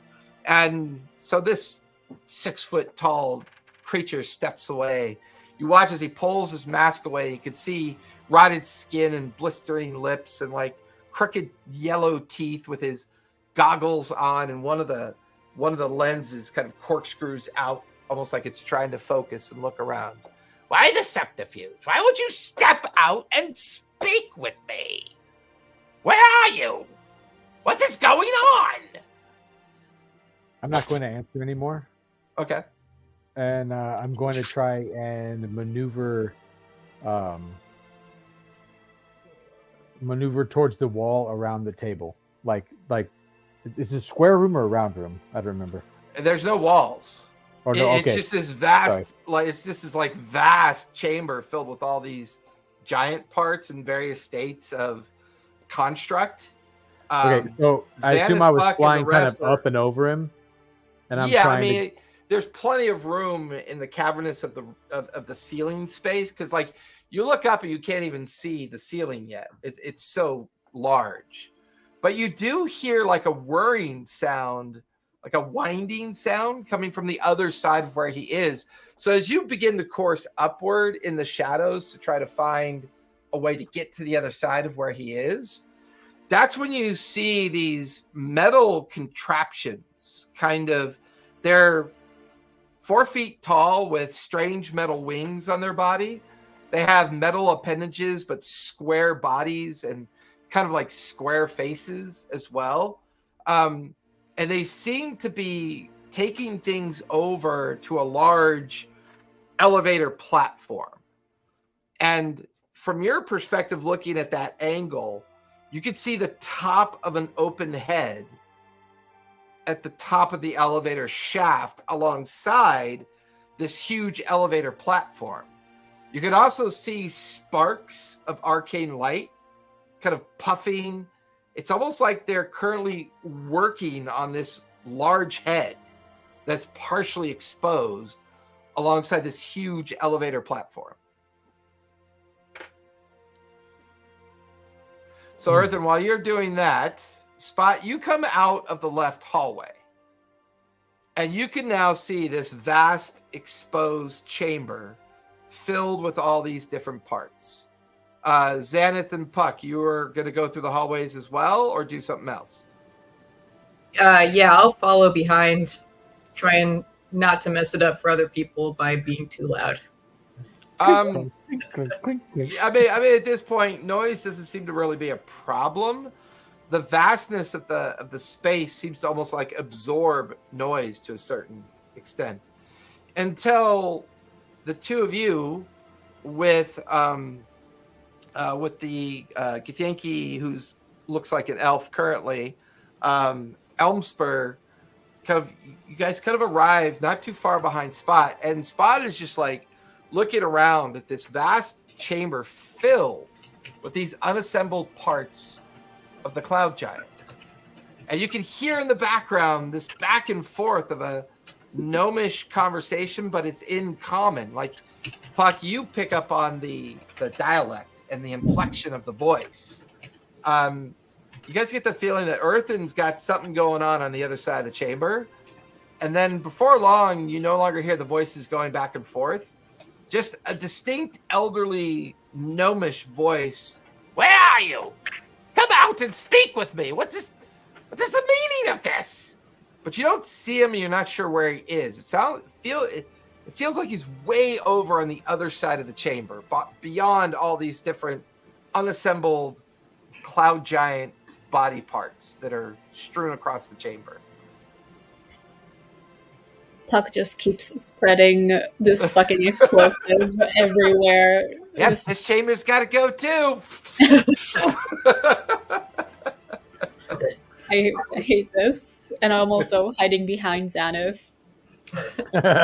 Reactions. Have I noticed the stuff on the table, like the adamantine and mithril and stuff like that? Oh yeah, the amount of supply here, including the barrels with the Thunder Shroud emblem on it, which you immediately recognize because it was the same barrels that you took off the shipwreck with the marking of the Thunder Shroud and then the residuum marking. Yep. There's at least 24 other barrels here with residuum. There's probably at least another 100 pounds. There's at least 6 large stacks of ingots of mithril and adamantine, kind of placed strategically throughout the space. And you could begin to see where the preserved, like there's this large preserved arm on like hanging with chains wrapped around the arm is about 25 feet long, maybe about 5 feet in diameter, with chains holding it up in the air by about 2 feet. You can see where the desiccated organic material of the arm has been mostly kind of like stripped away, and the metal workings of the metal supply that they have here kind of replacing sinew and muscle, and kind of you can even see a partially open section of residuum that there's not much left in it. You can see the faint glow of a magical effect along the metal that's been wrapped and ensconced around this arm, like they were trying to create an infusion of magic into it. This feels like just like a giant assembly room to possibly put together a cloud giant. Okay, so self-serving question here. Do I notice anything that either is like a hand cart or a wheelbarrow or anything like that? Yeah, there are a couple wheelbarrows and hand carts around that are filled with items already in them. Mm-hmm. There's at least one 4-wheeled cart, like a push cart, that's empty nearby. It's about 3 feet long, 2 feet wide, 4-wheeled cart. Mm-hmm. I'm going to kind of tap Puck on the shoulder, just kind of point to all the good stuff on the table and just be like, okay. So each metal ingot is about 5 feet long and 2 feet in diameter. You guys watch as, well, Earthen's on the other side, but the rest of you near the entrance of the chamber, watch as Spot grabs the cart, starts whistling, and kind of rolls over to one of the tables holding the ingots. Spot, give me a strength check as you try to pick it up. Oh god. My worst thing. Strength check. That is a 5. 5. Yeah, you go to budget, move it, roll it. It doesn't even wiggle. This thing is, each one of these ingots are heavy. Almost, you don't even feel it even move when you try to move it. Can I try cutting it with my Quicksilver claws into more manageable chunks? You would know that Mithril and Adamantini are impervious to your claws. They would not go through it. Okay. I didn't know if maybe I get lucky there. All right, I'm gonna kind of motion. Give me a hand. Come on, help me out here. Just one. Puck tries to help. Hopefully, my panic will overcome the fact that I'm tiny and not very strong. I mean, you give me a strength check, see if you can move one of them.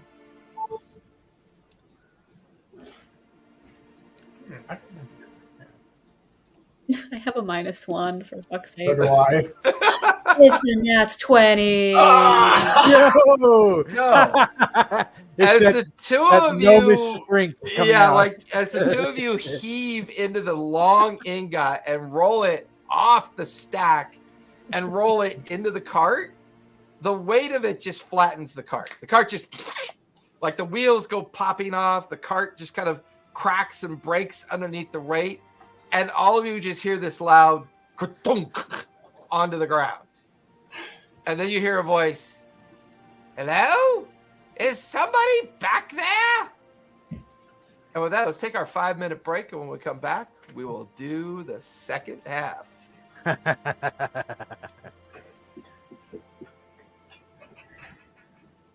right, kids.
All right, we are back.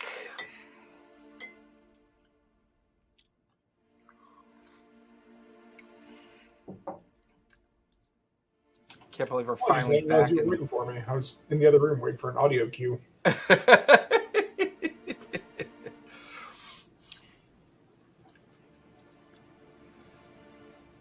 So since Earthen's on the other side, Xanath, Puck, and Spot, including Karzan and and Elmspur. With Winter, Winter and Karzan are keeping an eye on the other in the other chamber. So right now it's just Spot, Xanath, Puck, and Elmspur kind of on this one side of the chamber. You can hear a voice as soon as the cart gets destroyed by the weight of the ingots. That large ingot rolls over and creates that racket. This thing comes out of the darkness. It seems to be an elvish or a gnomish body in the center of it, but it's got stilts that are on its legs that are metal. It's got these arm extenders with tools hanging off of it, strange goggles, a leather mask with steam coming out of a tank off of its back, and it comes slowly around and out of the darkness. Oh, hello. Are you the help that they promised me? Were you the ones talking to me earlier? Where's Brimfor? Where are the others? I'd love to throw a zone of truth at this guy, if I can. You trying to avoid me in that? Oh yeah, definitely trying to just get him.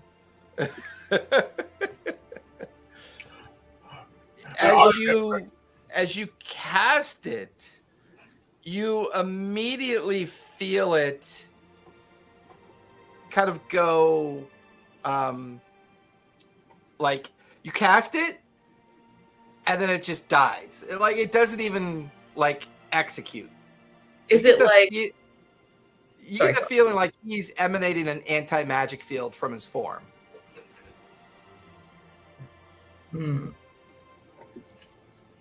Well, don't waste your time using carts for those ingots. They're far too heavy. Here, use this. And you watch as he shoves a metal rod with a glowy end on it into Spot's hand. Just have the drones do the work. That's what they're for. Now gather up the ingots, gather up the materials. Hey, if you wouldn't mind gathering both of those barrels and meet me on the other side. He kind of turns and seems super excited to finally have help. And he just starts going back towards the other side of the chamber. All right. Can I try to familiarize myself with this rod he just gave me to see what I can do with it? I mean, he seems to think you know what to do. he just jams it in your hand. All right. Sorry, Mike. Sorry. Bossman threw me around here somewhere. Didn't really give me too much of a. Just give me a few minutes to get used to this. I'm gonna just frantically try to figure out how this thing works. He stops and goes, "Just press the button on the bottom, and then the drones will come and help you." Okay, click. You press it. Within minutes, a dozen of these metal square-looking, animated drones come out of the darkness, and it's almost like they're reading Spot's mind, and they start collecting all the metal ingots. They pick it up with zero effort. They just come over, and each one of the drones picks it up. But Spot's thinking about leaving with this stuff. So all the drones are now kind of going back out the hallway and back in the direction that you guys came from. Two guys. Okay, a couple of you guys do maintain the illusion. Make it look like some of you are confused and that I'm inexperienced with this. Just put on a good show. Can I see this happening? No, you're on the other side of the chamber. Okay. Yeah. Yeah. Anything you want to do, Xanath? It seems like Spot is basically stealing from this guy. Yeah, I'll try and distract this guy. I'll be walk over and inspect the thing that he's looking at and be like, we're running behind schedule. Oh, I know. I've been telling them for days that we gotta Do you know if the others have had any luck getting the they were trying to retrieve some kind of heart or something from an old it's called the creation stone or a primordial stone. Have they finished their work yet? I don't know. I feel like communication is terrible on this operation. What are you still waiting on? You're waiting for the heart? What were the other items? I need the last shipment of the residuum. And once I have the brain matter delivered, I can finalize the construct of the golem, and then I can, hand it over to what they want to do with it. I'm just here to build things. That's all I care about. But I wish they would improve their communication. I haven't. Brimford, okay. I haven't heard from them in almost a week. I've been hearing from them, but there's a lot of political tension up above right now. I think they're pretty busy. Well, that's their problem, not mine. I'm a builder. Don't care what I build. That's what I get paid for. Anyways, that residuum shipment. Is it here yet? That's way overdue. That was supposed to be here almost a month ago. I think I've heard it's on its way. Oh, well, good. Maybe we could finally get this done. So as Spot and Puck are robbing this guy blind, and you're keeping him preoccupied over by the table, Earthen, because Xanth has come over to the other side of the chamber, you can now hear her just taking a line out of your bard manual and distracting this gnome, just like droning on, keeping him busy while Puck and Spot seem to be coordinating this heist of all the mithril and adamantine ingots. Because, Spot now has the rod of drone control to control all the drones. But from your perspective, where you're at, Earthen, you can actually look down this huge shaft, straight down. It's maybe about 100 feet around completely. And you could see the framework of an outline of a skeletal humanoid. It's maybe 100 feet tall. And you could see little points of light, arcane light, with well over 100 drones all over this creature. And using arcane energy to kind of weld areas of its form and frame. Its huge skeletal head sits on its shoulders with the kind of cranium area wide open. And you can see the drones crawling into it. I mean, this thing's pretty massive. It's on a massive scale. How's our time looking? You guys have been down here maybe a half hour.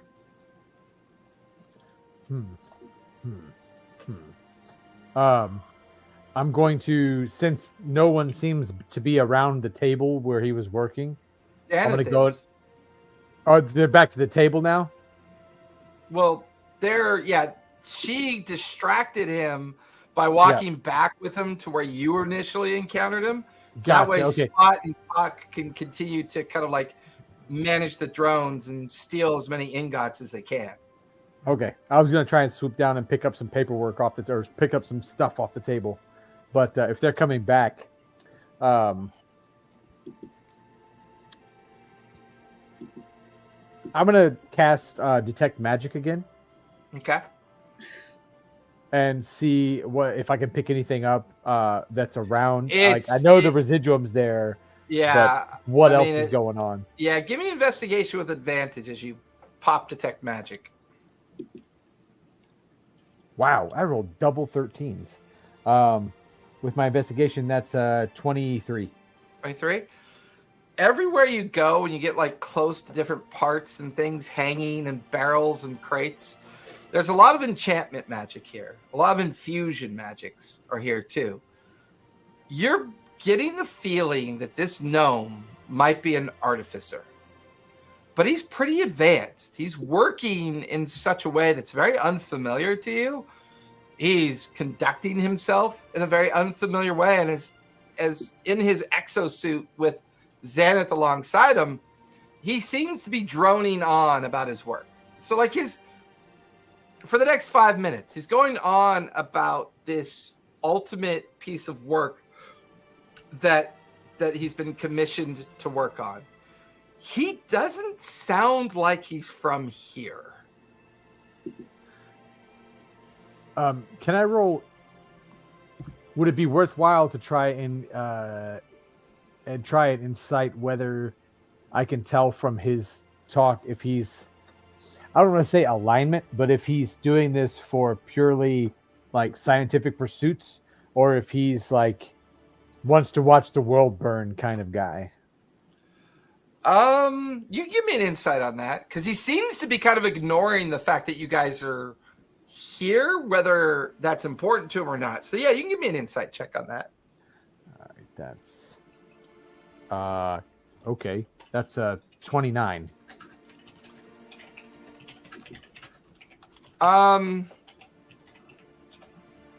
This guy feels like, from an out of character perspective, this feels like an Einstein type person. He's fixated on his work. He's fixated on getting this accomplishment done, almost to the point to where he can't be bothered with the challenges that they face. He's very, very obsessed with getting this done.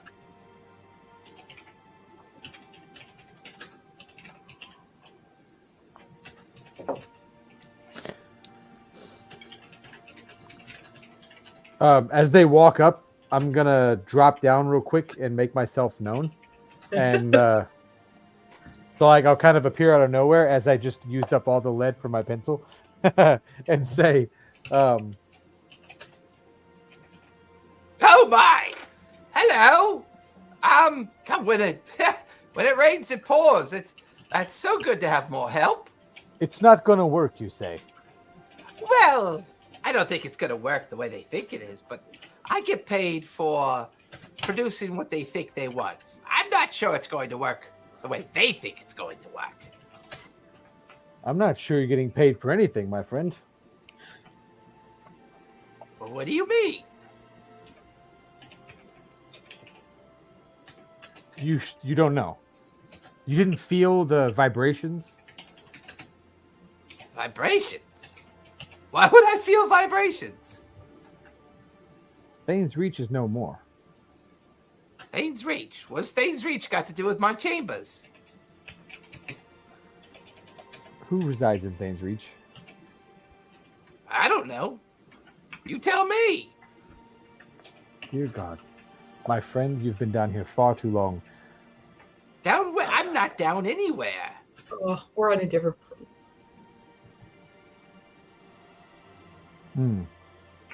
You speak strangely. Did Brimfor and the others send you or not? What is the meaning of this? Brimfoy and the others request you to report back to headquarters for a reevaluation of what this device might be capable of doing. Ooh, persuasion, please, with disadvantage. Okay. Can I give the help action by nodding like this all checks out? Yeah, I'll say that will make it a regular persuasion. Very high DC. Okay. Well, I'm gonna use a lucky on that one.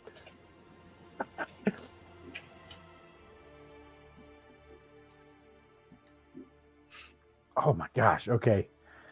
Cross your fingers. I'm burning another lucky point. Whew, that's the third one. Okay, I'll take that. All right.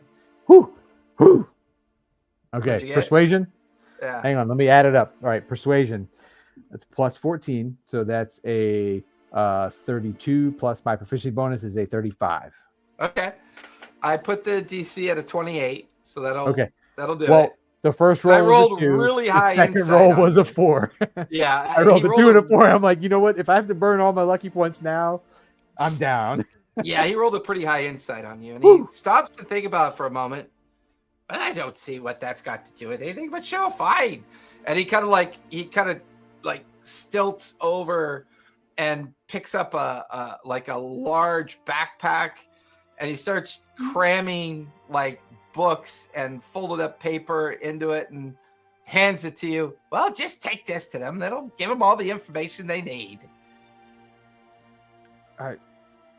I need you to come with me. They're not gonna. Unfortunately, I'm not capable of leaving. They should know that. How swiftly we forget. All this travel makes one forget what place they landed. Kind of looks at you strangely and pulls his mask away again. What's your name? Puts his mask back on. Puff of steam as he kind of like breathes it in.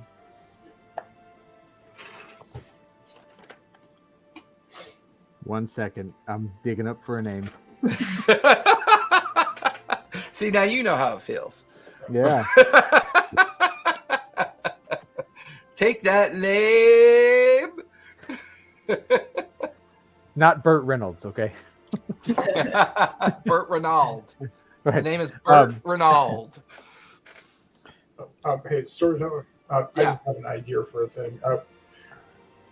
Kurt, I think you have access to your sheet. Could you send me just a list of like what Winter has, just like her equipment, whatever it has? Just I'm curious if something I'm thinking of might work.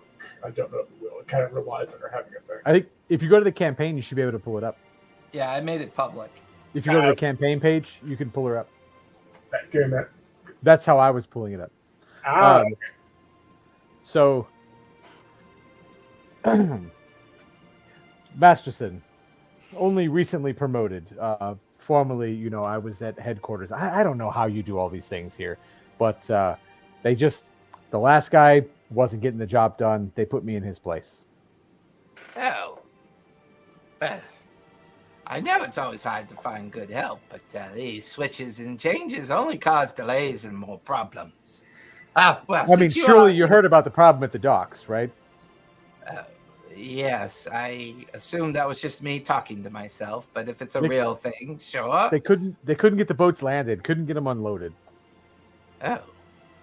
Well, that sounds like a problem for for them to resolve. It doesn't change the fact that I need those components and parts and bits and bulbs to get this done. Oh, by the way, my name's Qualish. Pleasure to meet you. Likewise. I hold out my hand and then kind of look at my you hand. watch as his exoskeleton arm with the 2.5, 3 foot long appendage with I don't want to hurt you. Better that we just hello. Just kind of waves the creepy hand at at you. least, some cultures like to do this, and I like bump knuckles. Yeah, I'm not one for tieflings, but good luck to you. Come on. It's where I come from, we have to make some kind of contact for a full greeting. Where do you come from? I come from from Marquette. No, don't know that place, but sounds interesting. Okay, closes his hand and fist bumps you. I need you to make a con save, please. Okay, and also, can I try and cast Identify at the same time? The moment you try to cast, the magic disaffects. It just doesn't work. But give me a con save as you touch the metal appendage. Con save. That's an 8. Take 12 points of cold damage. As there's a severe cold shock. Oh, see, I told you, I didn't want to hurt you. It's fine. It's fine. The magic that I use to run my suit so that I can be more effective is a little bit chaotic. It's not always easy for it to work. Sorry about that. Yeah, it's okay. Woo. Oh, it's cold. So cold. How? But how? It's so cold. You complain a lot. Okay. Well, anyways, back to work. He turns around and goes back over the table. He's working on the foot and winding some metal into the foot. Takes a little smattering of residuum and coats the metal in it and slams it into the large piece of the cloud giant's foot. And you watch as he touches it with the end of the metal with a long protrusion off his metal finger. And you watch as the cloud giant's big, desiccated, partially boned toe wiggles. Oh, good, that works. And then he kind of goes back to threading the metal and working with the residuum. Okay. Go ahead, Spot. You gonna say something? Okay. I'd like to motion Puck and Winter over to me, like just kind of make it look like I'm having trouble with this. Like that. Ladies, could you help me with this real fast? I think you have a little more experience getting this thing to work. What are we doing, Spot? Are we stealing from this guy? We are, but also, I don't think it's a good idea to let him finish this Cloud Goblin. Cloud Golem. Oh, really? You don't think it's a good idea Yes. With a flint. So here's what I'm The thinking. measure of your morality, Spot, is as long as there's a great deal of wealth to be had, then it's okay to stop them. I mean, well, you know I'm chaotic good, right? Like this. I This don't is know what that real. means. I just know you're a tabaxi. Anyway. Okay. But anyway, this is what I'm thinking. You see these giant areas of residuum? What I'm thinking is, Winter, if you can get up to a place where you can get a good shot at it, I can get a couple of these. Like A shot at what? What am I shooting? Hey, I'm getting to it. Why are you so violent? I mean, I realize you're surrounded by a lot of potential wealthy bits and bobs, but okay. Do we all agree that letting a cloud giant golem exist is probably not a good thing for any plane of existence? you watch Buck empty the last of the accelerant. Like one of the parts, she tosses it aside. Parts just sitting there. She's Okay, because here's what I'm thinking. There's like literally tons of residuum here, which kind of makes magic do more magic stuff. What if you can get into a place where you can get an arcane arrow into this thing? I have control over these little drone automaton things. I can literally drop like a ton of this into what's being built of its brain right now. Do you think you can get an arrow into one of these barrels? Because that sounds like the kind of thing that would really wreck their plans. I suppose. Puck? I mean, I was gonna go with more of a classic arson, but that sounds good too. I think we could do both. It is a golem, so I don't know how resistant it is already to things, and I kind of figure a ton of residuum and magic in its unfinished brain is probably not going to do great things to it. I mean, it'll be awesome on our side, but I vote for us all to just get the fuck out, burn this place with this fucking weirdo inside of it, and just not look back. I think some things are just better disappeared. Elmspur's like in the background. I believe we have about 20 minutes left before the gate closes. I'm sorry, I'm gonna vote for my plan because I like the simplicity of it and I fucking hate this place. Nothing good can come from here. Let's kill this guy and move on. This fucking sucks. I hate it. I hate it so much. You have anything what goes boom? Because I can split the difference and just kind of drop it in there. She's been dropping boom stuff the whole time. Yeah, she's been dropping accelerant all over the place down here. Yeah, but accelerant doesn't go boom on its own. See this place destroyed. It needs like some kind of fire effect to light it off. Somebody has a ring of fireball. This is true. I think we just need to make sure we get far enough away from it that we don't experience the boom at this point. If Earthen can maybe do an illusion that makes it seem like we're still there, we can probably drop like a fire arrow or a fireball from like the entrance and maybe use either Misty Steps or we'll figure it out. Let's move towards destroying this place, please. This is giving me very, very, very, very bad vibes. Like the worst vibes. Okay. I'm keeping the stick. The stick is awesome. The stick is awesome. Yeah.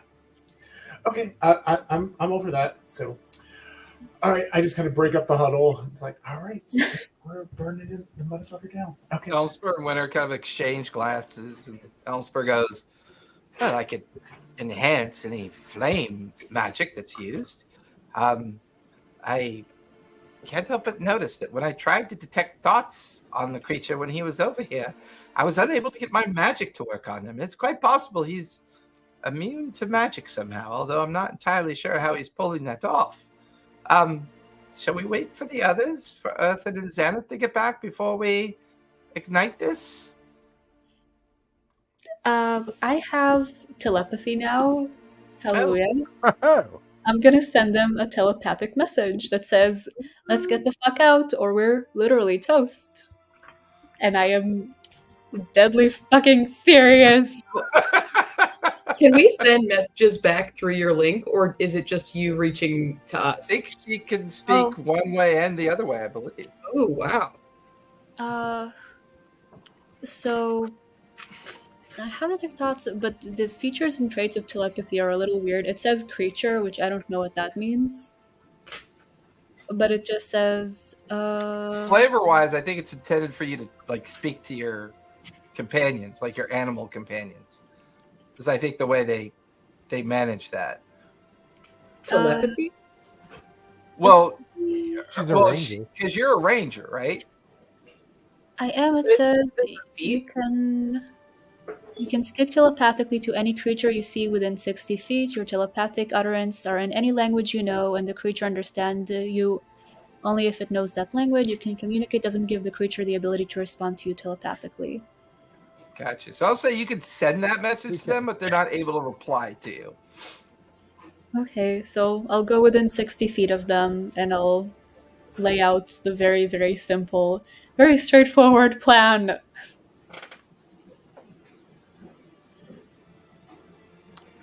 I was gonna say you're Question. mute, Go Xander. ahead. Are we within 500 feet of the teleportation room? Not really. It's a little bit further away. Okay. All right. All right. Am I able to tell how much? A little bit further, roughly. It's probably about 1,000 feet away. Okay. Because you're deep in the assembly room. You went through the hallway. You went through the laboratory. You went down the stairs out of the room that you started in. So it's pretty far away. Okay. So stairs were 120 feet, and then So yep. Okay. Go ahead, Sam. Sorry. I'll just pick up that bag of papers if Earthen hasn't already, and walk back real casual towards Huck and the others, and just say, "We are not under Thane's reach. I think we're on another plane. I also think this guy, I don't think he's evil. I just think he's focused. I'm not saying we shouldn't torch this place, but I feel bad about it."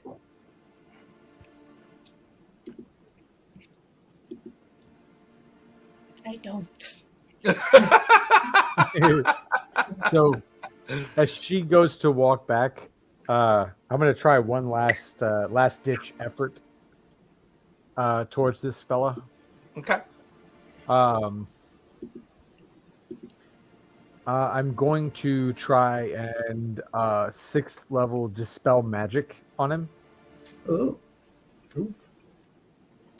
Yeah, the moment that you try to bring the magic into existence and target him, it just fades. It just drops. I'm gonna sneeze really loud. Sorry. What's this stuff in the air? I think it's air. No. Well, how would you know?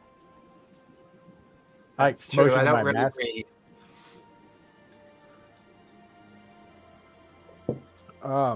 Because we'll stop. Just go do what you got to do. I got to keep my work going.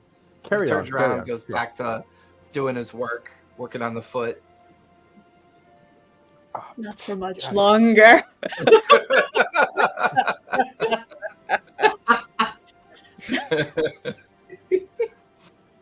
So with Right, that, you guys kind of like retreat back to the assembly area where you can see Elmsfur, Puck, and Spot.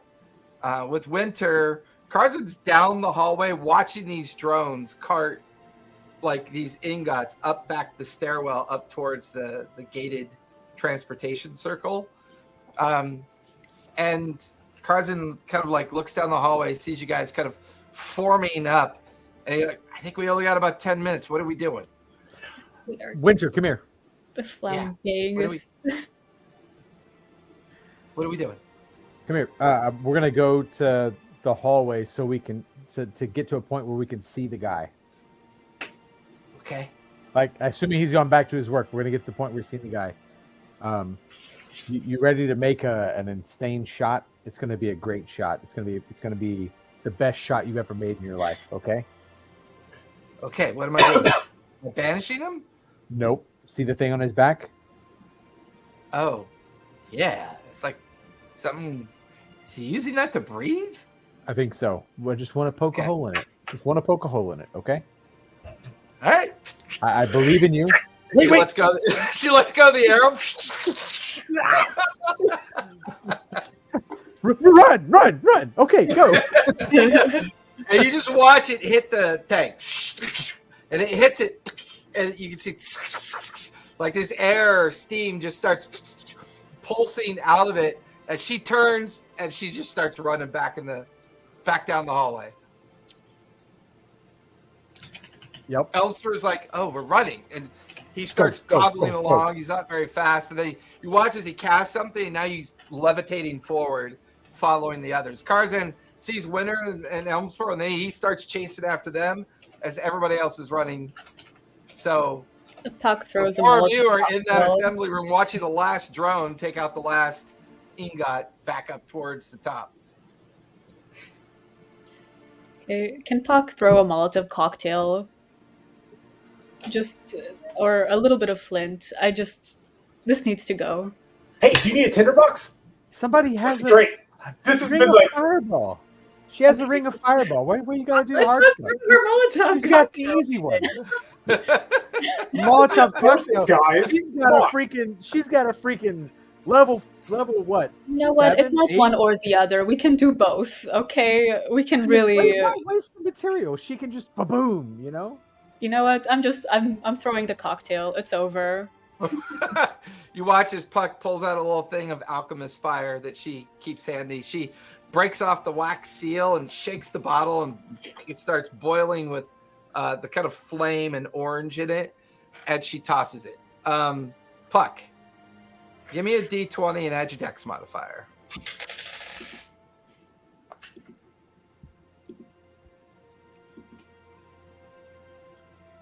Do I just roll for dexterity or?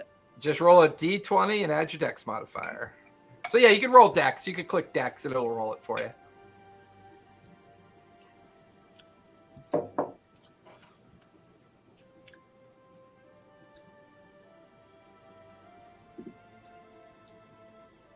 What'd you get? much early. 14. 14? I mean, I put the DC at a 13, so it's not too bad. Oh yeah. You rear back and you throw it, and as you throw it, it like pings off of something and bounces towards some of the barrels of residuum and some other kind of like wooden debris and other things. And you guys watch as it explodes in the flame. And immediately the explosion is like Greek fire. It starts arcing over into the accelerant, which kind of spread around the area. And now it's really beginning to vaporize the oxygen and growing very quickly and rapidly. Catches a lot of the organic material on fire. And now the different parts of the cloud giant are beginning to kind of like go on fire. And then it seems to like trace back in the direction where the gnome was working. And you just hear this, like within moments, you hear this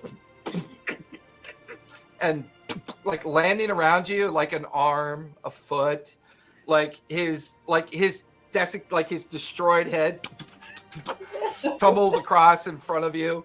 And it's just, this place is now getting to the point where I need all four of you to make con saves, please.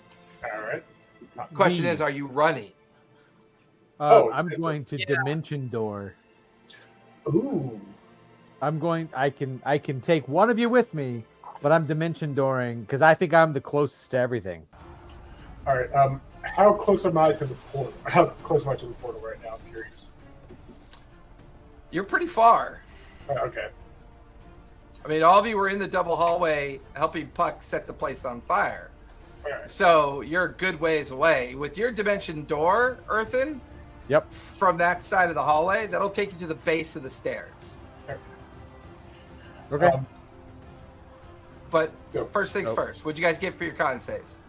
I got a 12. I was curious if I could possibly use my Misty Step just to get 30 feet closer, if that would do anything to this. I was near enough to the outskirts.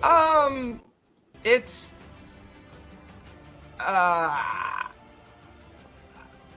I'll say the Misty Step will let you move faster, but it doesn't take care of the problem that all the oxygen in here just got vaporized. Okay. So the heat explosion that backflashes towards you is pretty intense. Okay. So that 12 is going to be a fail. Earthen, what'd you get? A 15. That's going to fail as well. Xanath, what'd you get? 16? That's going to fail as well. Puck, what'd you get? A 5. Yeah, so as you watch this bright wave of flame, the explosion of the gnome parts going past you, there's this huge backdraft that like explodes as the four of you turn to run. Each of you are going to take 31 points of fire damage. As you feel your lungs burn, your skin and fur begin to sizzle. Earthen, so who are you grabbing the dimension doorway? I'll grab Puck. Okay. Can Punch come with me, or is it just Puck? If you're riding on Punch, I'll grab Punch, if that works. Yeah, I'm okay with that. It's a little bit, it's more than one willing person, but I'll treat Punch and Puck as a person. So Puck, Right, like, they had to be riding on each other to do right, it. you know, because part of his new armor is it's got a cool leather saddle that sits with his armor, and he's got saddle bags and everything. I mean, he's pretty much a mount for you now, Puck. So you leap onto his back. This is all of your. Oh, by the way, I need a con save for Punch. I forgot about that. I didn't. I just didn't want to say what it was. Oh no! What'd you get? That was a 3. Yeah, so Punch will also take 31 points of fire damage. By the way, he's gotten bigger. His hit point pool should be double what it was originally now. Oh, thank God. Because he's been growing with you over time. I just keep forgetting to give you that update. Oh, thanks. So, okay, that's not too bad then. So you feel a hand on your collar as you begin to run with Punch, and Earthen opens up like a pink doorway right in front of you, courses you and Punch through the doorway. As you two go through it, you're at the base of the stairs. And at the base of the stairs, you can see the last of the drones going upward, with Elmsford, Karzan, and the others following the drones up the stairwell. All of you begin to feel that heat. Xanath and Spot, you're now racing back towards the stairwell at this point. Mm-hmm. Okay, so you guys are sprinting. At one point, Spot blinks past you, Xanath, as you're kind of like bringing up the rear. So Earthen and Puck, you make it up the stairwell to the top. The teleportation circle is still active. The gateway is still there. You watch as Elmsford goes through. Karzan and Winter are waiting patiently by the side. You're up there, Puck's up there. You can hear Spot coming up the stairwell. You can hear the heavy metal boots of Xanath coming up the stairwell as well. I need everyone to give me dex saves, please. And also, can I cast Jump on Punch? Sure. You cast Punch. Cast Jump on Punch.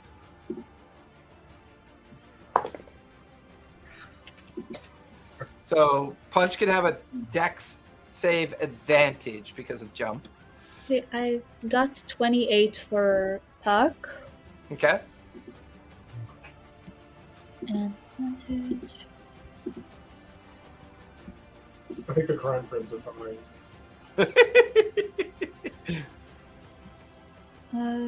And it's gonna be 19 for Punch. So you and Punch bolt right through the gateway. Earthen, what'd you get? 10. 10. Xanath, what'd you get? 5. And Spot, what'd you get? 28. I got a question before you do anything here. Yeah. Because presumably I still have the staff that controls the automatons. Can I use them to like just shove Xanth and Earthen through the gateway? Drones have already gone through. They were ahead of everybody, so they've already gone through with the ingots. Okay. I didn't know if I had any more kind of. So as you sprint up the stairwell, and you get to the gate with Winter right there, and Earthen right there, Xanath, you're the last one coming up out of the stairwell. The entire chamber just shakes. like unlike anything you've ever felt before. It just shakes and cracks as the full brevity of all the chemistry, accelerant, the residuum, the exposed fluid of the vat chambers that were being used to contain those remains of the cloud giant hand, unfortunately, were incredibly flammable. And they erupt. And everything down below is a massive shaking explosion as immediately the cavern, the chamber that you're in is coming apart with rocks just falling from the top. Just these huge stones crushing down on you. Just as Spot blinks through the doorway, leaving Xanath and Winter there. Winter looks to see, and she jumps through the doorway. Earth and Xanath, the two of you, feel these heavy stones land on you. They are beyond painful as they strike you. Can I react with Bigby's hand, interposing hand, to try? Okay, and, that'll have the damage. like- I'll treat that as a, Yeah. I'll say that'll treat it as a success. Therefore, as you're grabbing Xanath's hand and the two of you are running towards the gateway, as a reaction, you put a Bixby's imposing hand. It covers you as much as it can. Both of you will take half of 120 points of bludgeoning damage. Oh, shit. Rocks fall, everybody dies. I am good. I am very, very much asleep. Okay, great. I'm gonna, So, yeah. At that moment, Xanath, you watch as the stones break through partially through the hand. A good piece of the rock slams into the back of Earthen's head. You watch as his eyes roll up into his head and he just passes out unconscious right alongside you. Just in time to watch the hand. Is the hand concentration or duration? Let me check that actually.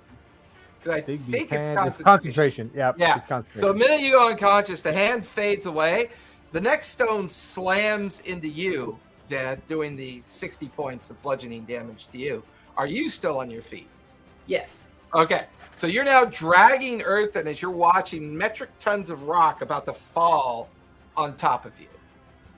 How do you want to get through that door? I'd Door's 10 love feet to. away. Yeah, I'd love to cure wounds, Earthen, and just try and sprint through that door if we can. Give me acrobatics or athletics as you do that. Okay. They're both +1. It's better Well, than mine I is. can do guidance. That's a 13. So, as you grab Earthen and you pump some cure wounds into him and you start dragging his form, Earthen, you immediately come conscious again. You're aware of your surroundings, and as you pick yourself up and you start stumbling towards the gateway, you watch as another large chunk of stone lands right on Xanath, doing another 35 points of bludgeoning damage.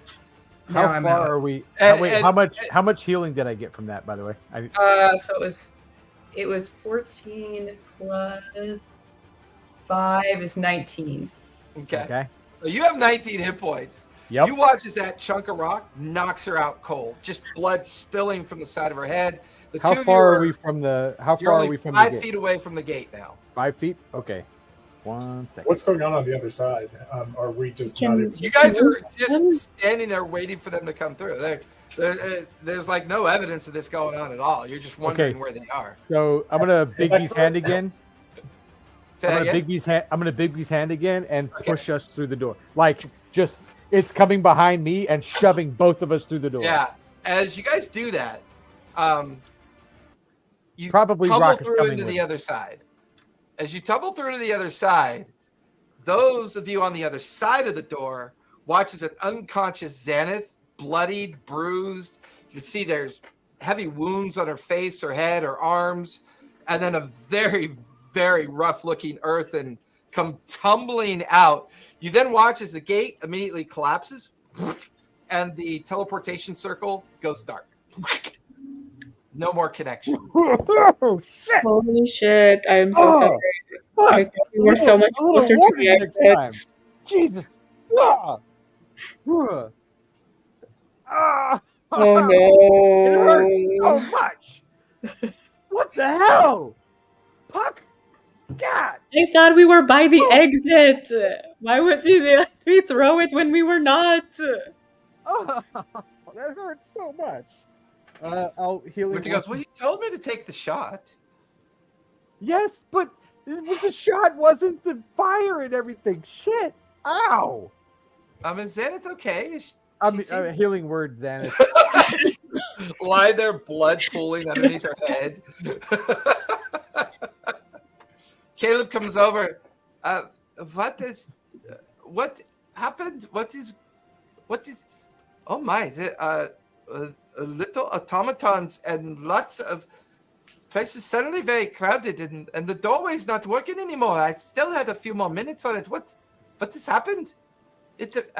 What? Do a healing word or something, for I fuck's did. sake. I gave her them. 6. She got 6 HP. Okay, So awesome. that you have 6 HP back at this point. What the hell, Oh. guys? I'm so sorry.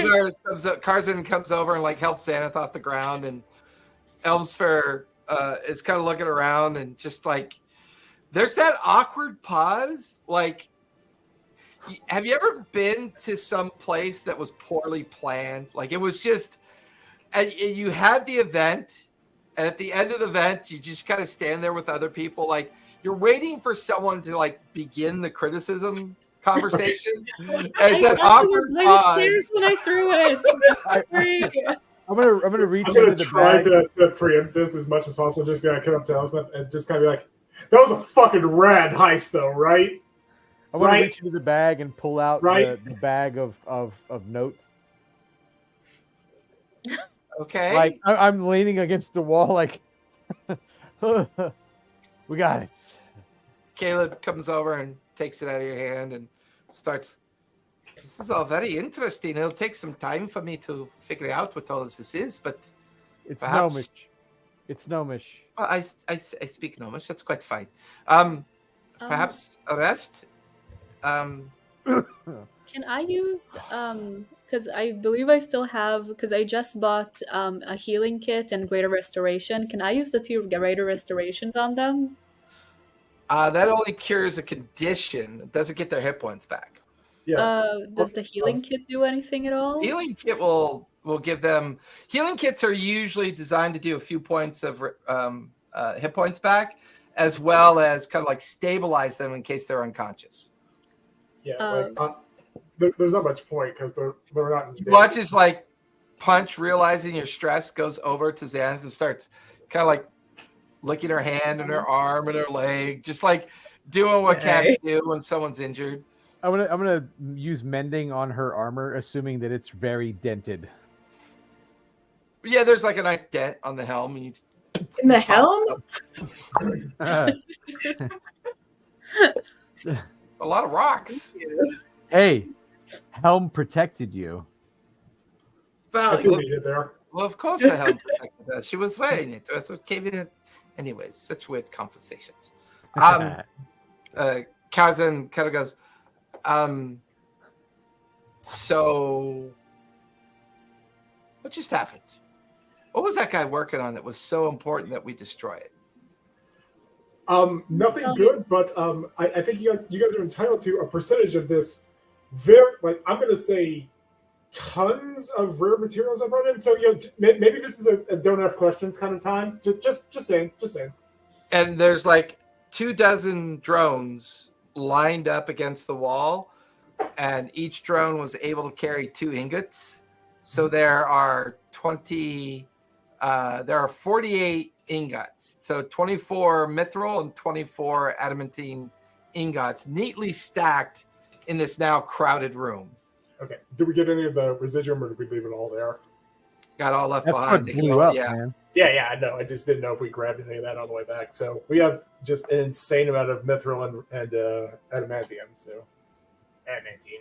whatever. Hey, you could make yourself a new helm, or She could. get it made for you. I'm good with this one, thanks. I mean, did you see this stuff? It's a lot harder than what you're wearing. It's pretty sweet. I won't argue that. You maybe you could put some enhancement strips on what you got. Spell out Right. helm I in tried big to letters. discern if my helmet would enjoy having some mithril enhancement strips. I mean, it depends mean, on who you want to do the fabrication and who you go to find to do the work, but it's Your possible. actual armor could be adamantine, though, theoretically, if they could figure out how to smelt this stuff. Usually requires a magical fire to do it, or a magically infused fire with residuum in the process could probably do it. But turning these ingots into anything pliable, usable, would not only take a great deal of magic as well as a level of forge mastery that you're not even sure is here. It would be weeks, if not months, to do the fabrications. It's pretty complex stuff. However, Caleb looks over at the ingots. Is this what I think it is? This is well, the mithril ones. I think you could get maybe 20,000 gold a piece. The adamantanium ones, there's probably not enough wealth on this island to purchase those. We would have to find a merchant or someone to do the exchange out of Vasselheim or Nicodarnus, but perhaps there's no one with enough wealth for those here, unfortunately. Wow, this is... Now the question is, how much do you tell Caleb? Because he's currently looking at the ingots and looking at the notes that he's taken out of the bag to try to get a... He's kind of pulled over an empty crate and then a smaller crate. He's sitting there kind of coursing through the information.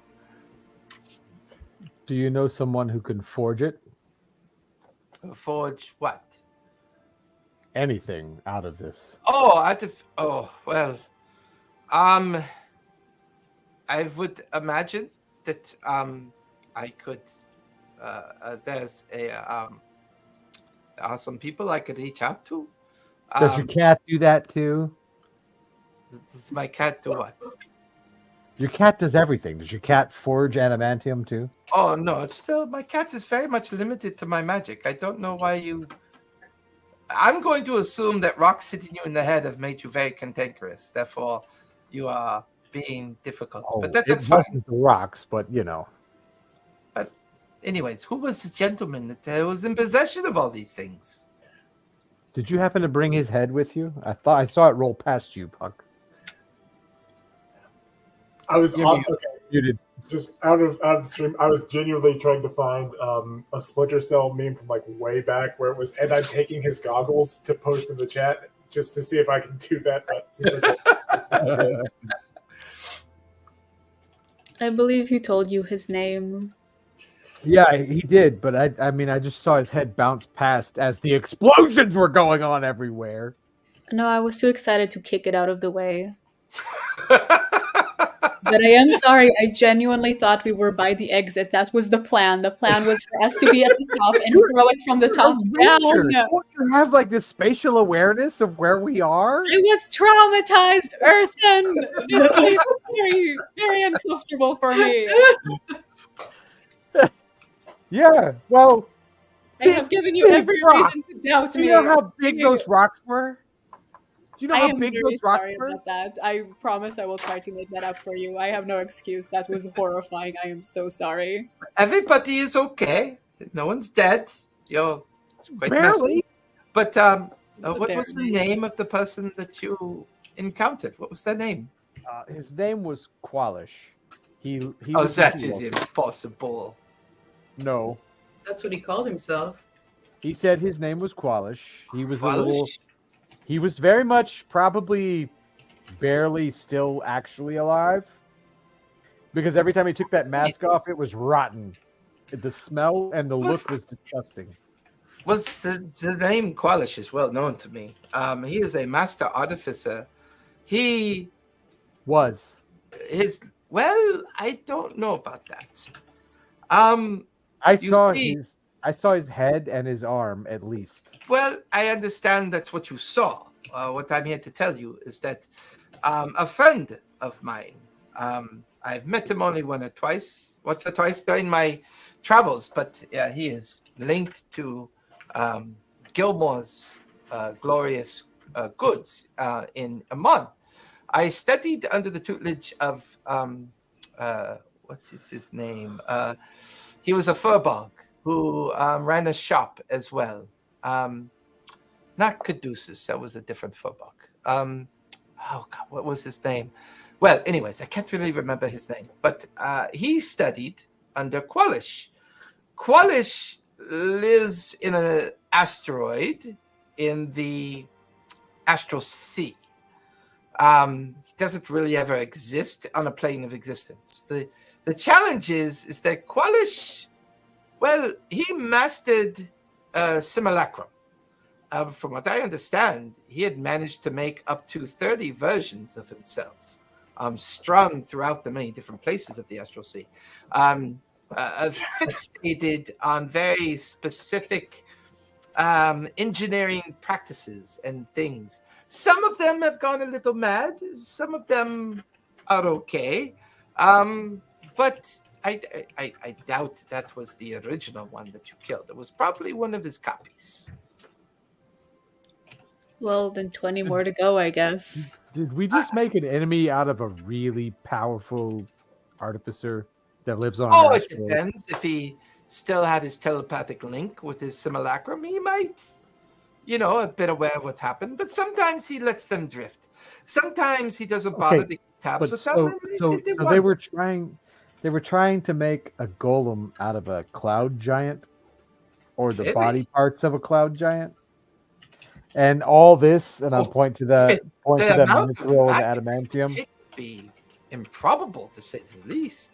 The amount of residuum that was in that thing that caused it to blow the hell up like it did. Just FYI. Oh, residuum doesn't ignite. It doesn't seem Nope. possible. The residuum's not what ignited. Everything else ignited, but the residuum helped it. No, residuum is not flammable. It is a magical dust used on. I'm sure it was something else that would have. Okay. Whatever it was highly flammable. Interesting. He said that he needed the creation heart, or that they were looking for the creation heart to put together this golem. Well, wasn't that what the copper keepers and the copper takers were trying to find at Things Reach? Down in the chamber, down in the hot chamber, before the fire titan came into existence. We saw it there. I saw it there. It was there. Is that what you gave Erebos? No. Or what did No. you give Erebos? I gave Erebos the piece. Piece of what? The piece of the big stone that the guy was holding up. There was the giant heart in Thane's Reach. It wasn't the same thing. Are you certain? Things could be in two places at once. One of them was in the middle of that misty place we went with all the thing that flew up and tried to knock rock Puck out of the sky. And we went down and landed in the stuff, and we were in the Feywild, and then in the middle of it, remember, because all the geysers, poof, boom, and we had to go through the mist, and every time the geyser went off, we had to move. That place that you mentioned, the huge titan or creature that was holding the cross, the kind of divergence of the. Yeah, he called himself. What was it? Started with a P. Oh, what's the word? Come on, guys, help me out here. He didn't call himself a god. He called himself. Primordial. Yeah, there you go. Primordial. That's what he called himself. So you just came from a place where a very large cloud giant remain was being converted into a golem construct, and this artificer required a primordial stone or primordial heart as part. Does it seem like they were attempting to recreate what you saw?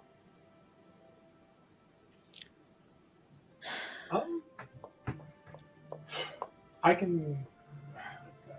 Can I roll insight on that? Because I didn't. Sure. I hadn't thought about it. So Yeah.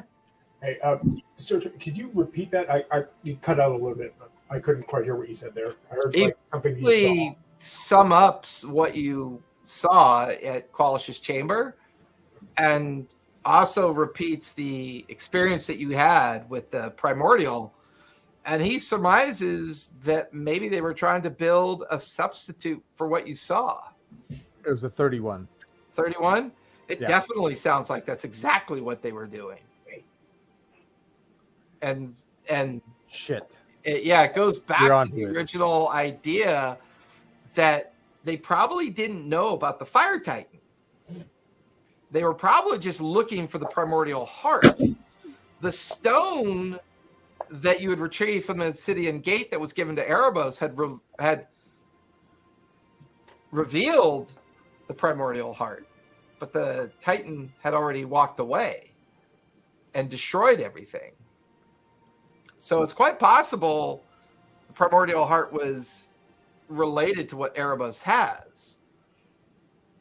And that might make sense because from Xanth's perspective, because you did legend lore, right? Isn't that what you did, Xanath, before? You did the legend lore? Or you did With the my legend sword, lore? with the sword, yeah. Yeah, with the sword. It sounds like these things are somehow linked. Erebos may be a primordial as well. You get the feeling that these gnomes were fixated. The gnomes in charge of the guilds were fixated on finding that primordial heart, and therefore use it to kind of bring this cloud giant into existence for the purposes of maybe the best you can figure to manipulate the Shattered Isle Veil. And maybe they're trying to figure out a way to access the different access points that the Shattered Isle Veil has been causing these other creatures to slip through. I'm gonna sidle up to Elmsford. Okay. How would we get to Erebos? I don't know. I think Erebos is a place, but honestly, I'm not really sure how you get there. If it's linked to the Astral Sea, maybe traverse or find someone that's good at planial travel and figure out where it is. If it is a place, it's got to exist, right? It has to. I'm not entirely sure where it does exist. I recently have the ability to travel planes. Me too. Ooh, okay. But I need something from the plane, though. Oh, I wonder if I also need something from the plane. I know divinity versus arcane may have different interpretations, but I think they may still be the same. Yeah. So, if we had an item from Erebos, we could find him then. Hopefully. So what do you think? And you notice as Elmsper kind of narrows his eyes looking at Xanath, and then that sword. Where'd that sword come from?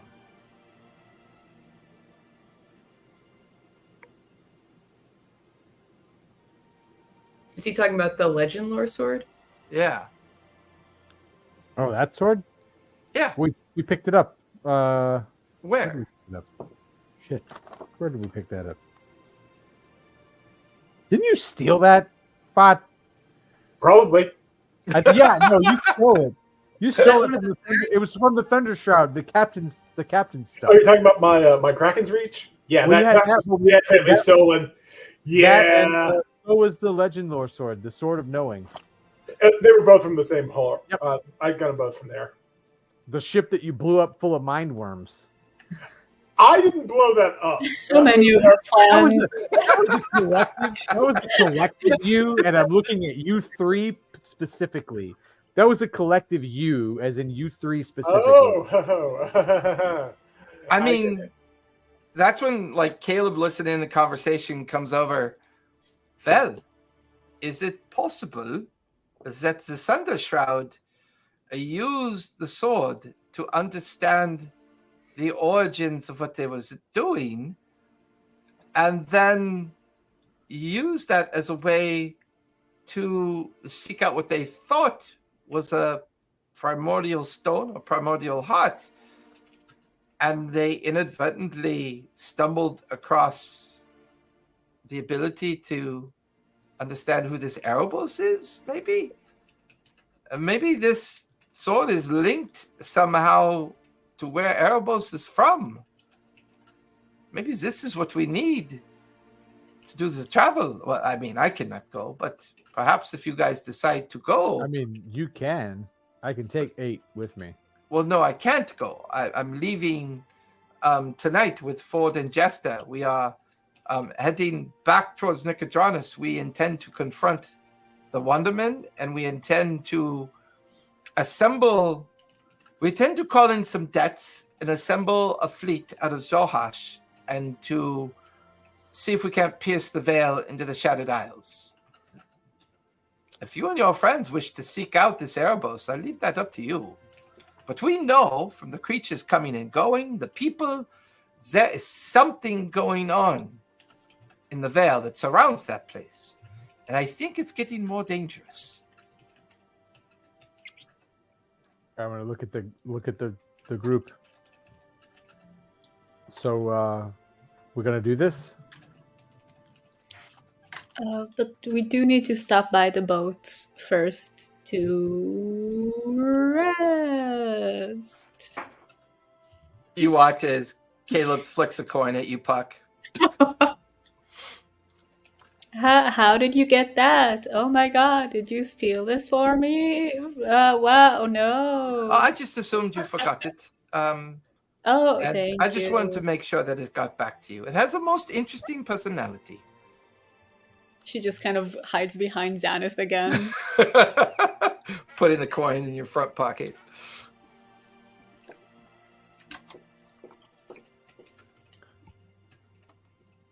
So we're talking about going straight to Erebos? So the way this works is kind of like a dream. Okay? And it only lasts for 6 hours. But I can take 8 of us, and if we have an item from another plane, we will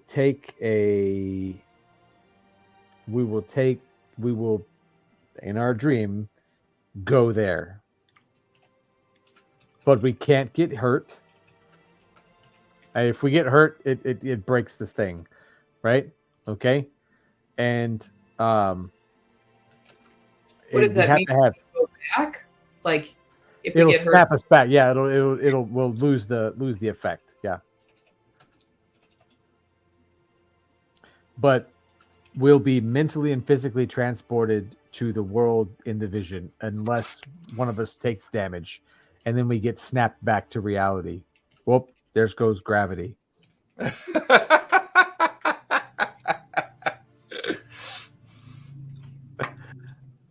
I had to take the opportunity while I had it, you know. It only comes once in a lifetime. Oh God, you son of a! You just made Eric like go full cringe. Look, man, when you're there, don't lose yourself in the music, the moment. You're gonna never let it go. You only get one shot. All right, great. You earned your D6 inspiration. You got that. Yes, that was pretty good. That's pretty good. Watching Eric just go, oh God, was definitely worth it. Just don't eat spaghetti. Monster, okay? You are a No, goddamn monster. No spaghetti for Spot, okay? No spaghetti for Spot. Well, yeah, I mean, I'm an orange cat. I want lasagna. Come on. You know how hard that is to rhyme lasagna? Not my problem. That sounds like some lazy bargaining. Oh, I didn't say it's impossible. Just said it's hard. So, with that, afternoon passes into early evening. You guys make your way back to the Coral Finger to discuss your next steps, your next plans. Caleb says goodbye, and you traverse the elevator platform back up to the Coral Finger to see the Ball Eater kind of like leaving the Harbor's Ward and out into the ocean. As it seems like a journey to Erebos may be available, it also seems like that perhaps the journey to the Vale and the Shattered Isles may get a little bit more interesting as other powers and other organizations are beginning to focus on what's been going on out here. With the Copper Keepers and the Copper Takers finally, their last bit of what they were doing is finally taken out of the equation. There doesn't feel like a sense of threat from them anymore. Deep down inside, you know what you just accomplished today probably had more to do with the unwinding of whatever strange or final plan. Whether or not another version of Qualish may make an appearance, you're not entirely sure. But you do get the feeling that you stopped something that was, at the very least, was unnatural enough to be supportive towards Puck's concerns. And almost killed us.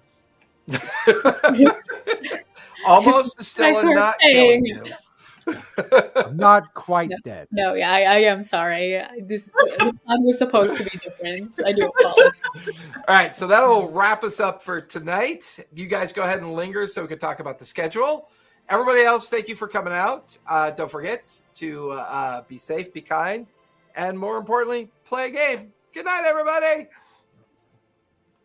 One of these days, I have so many buttons to press. There's just so many buttons to press.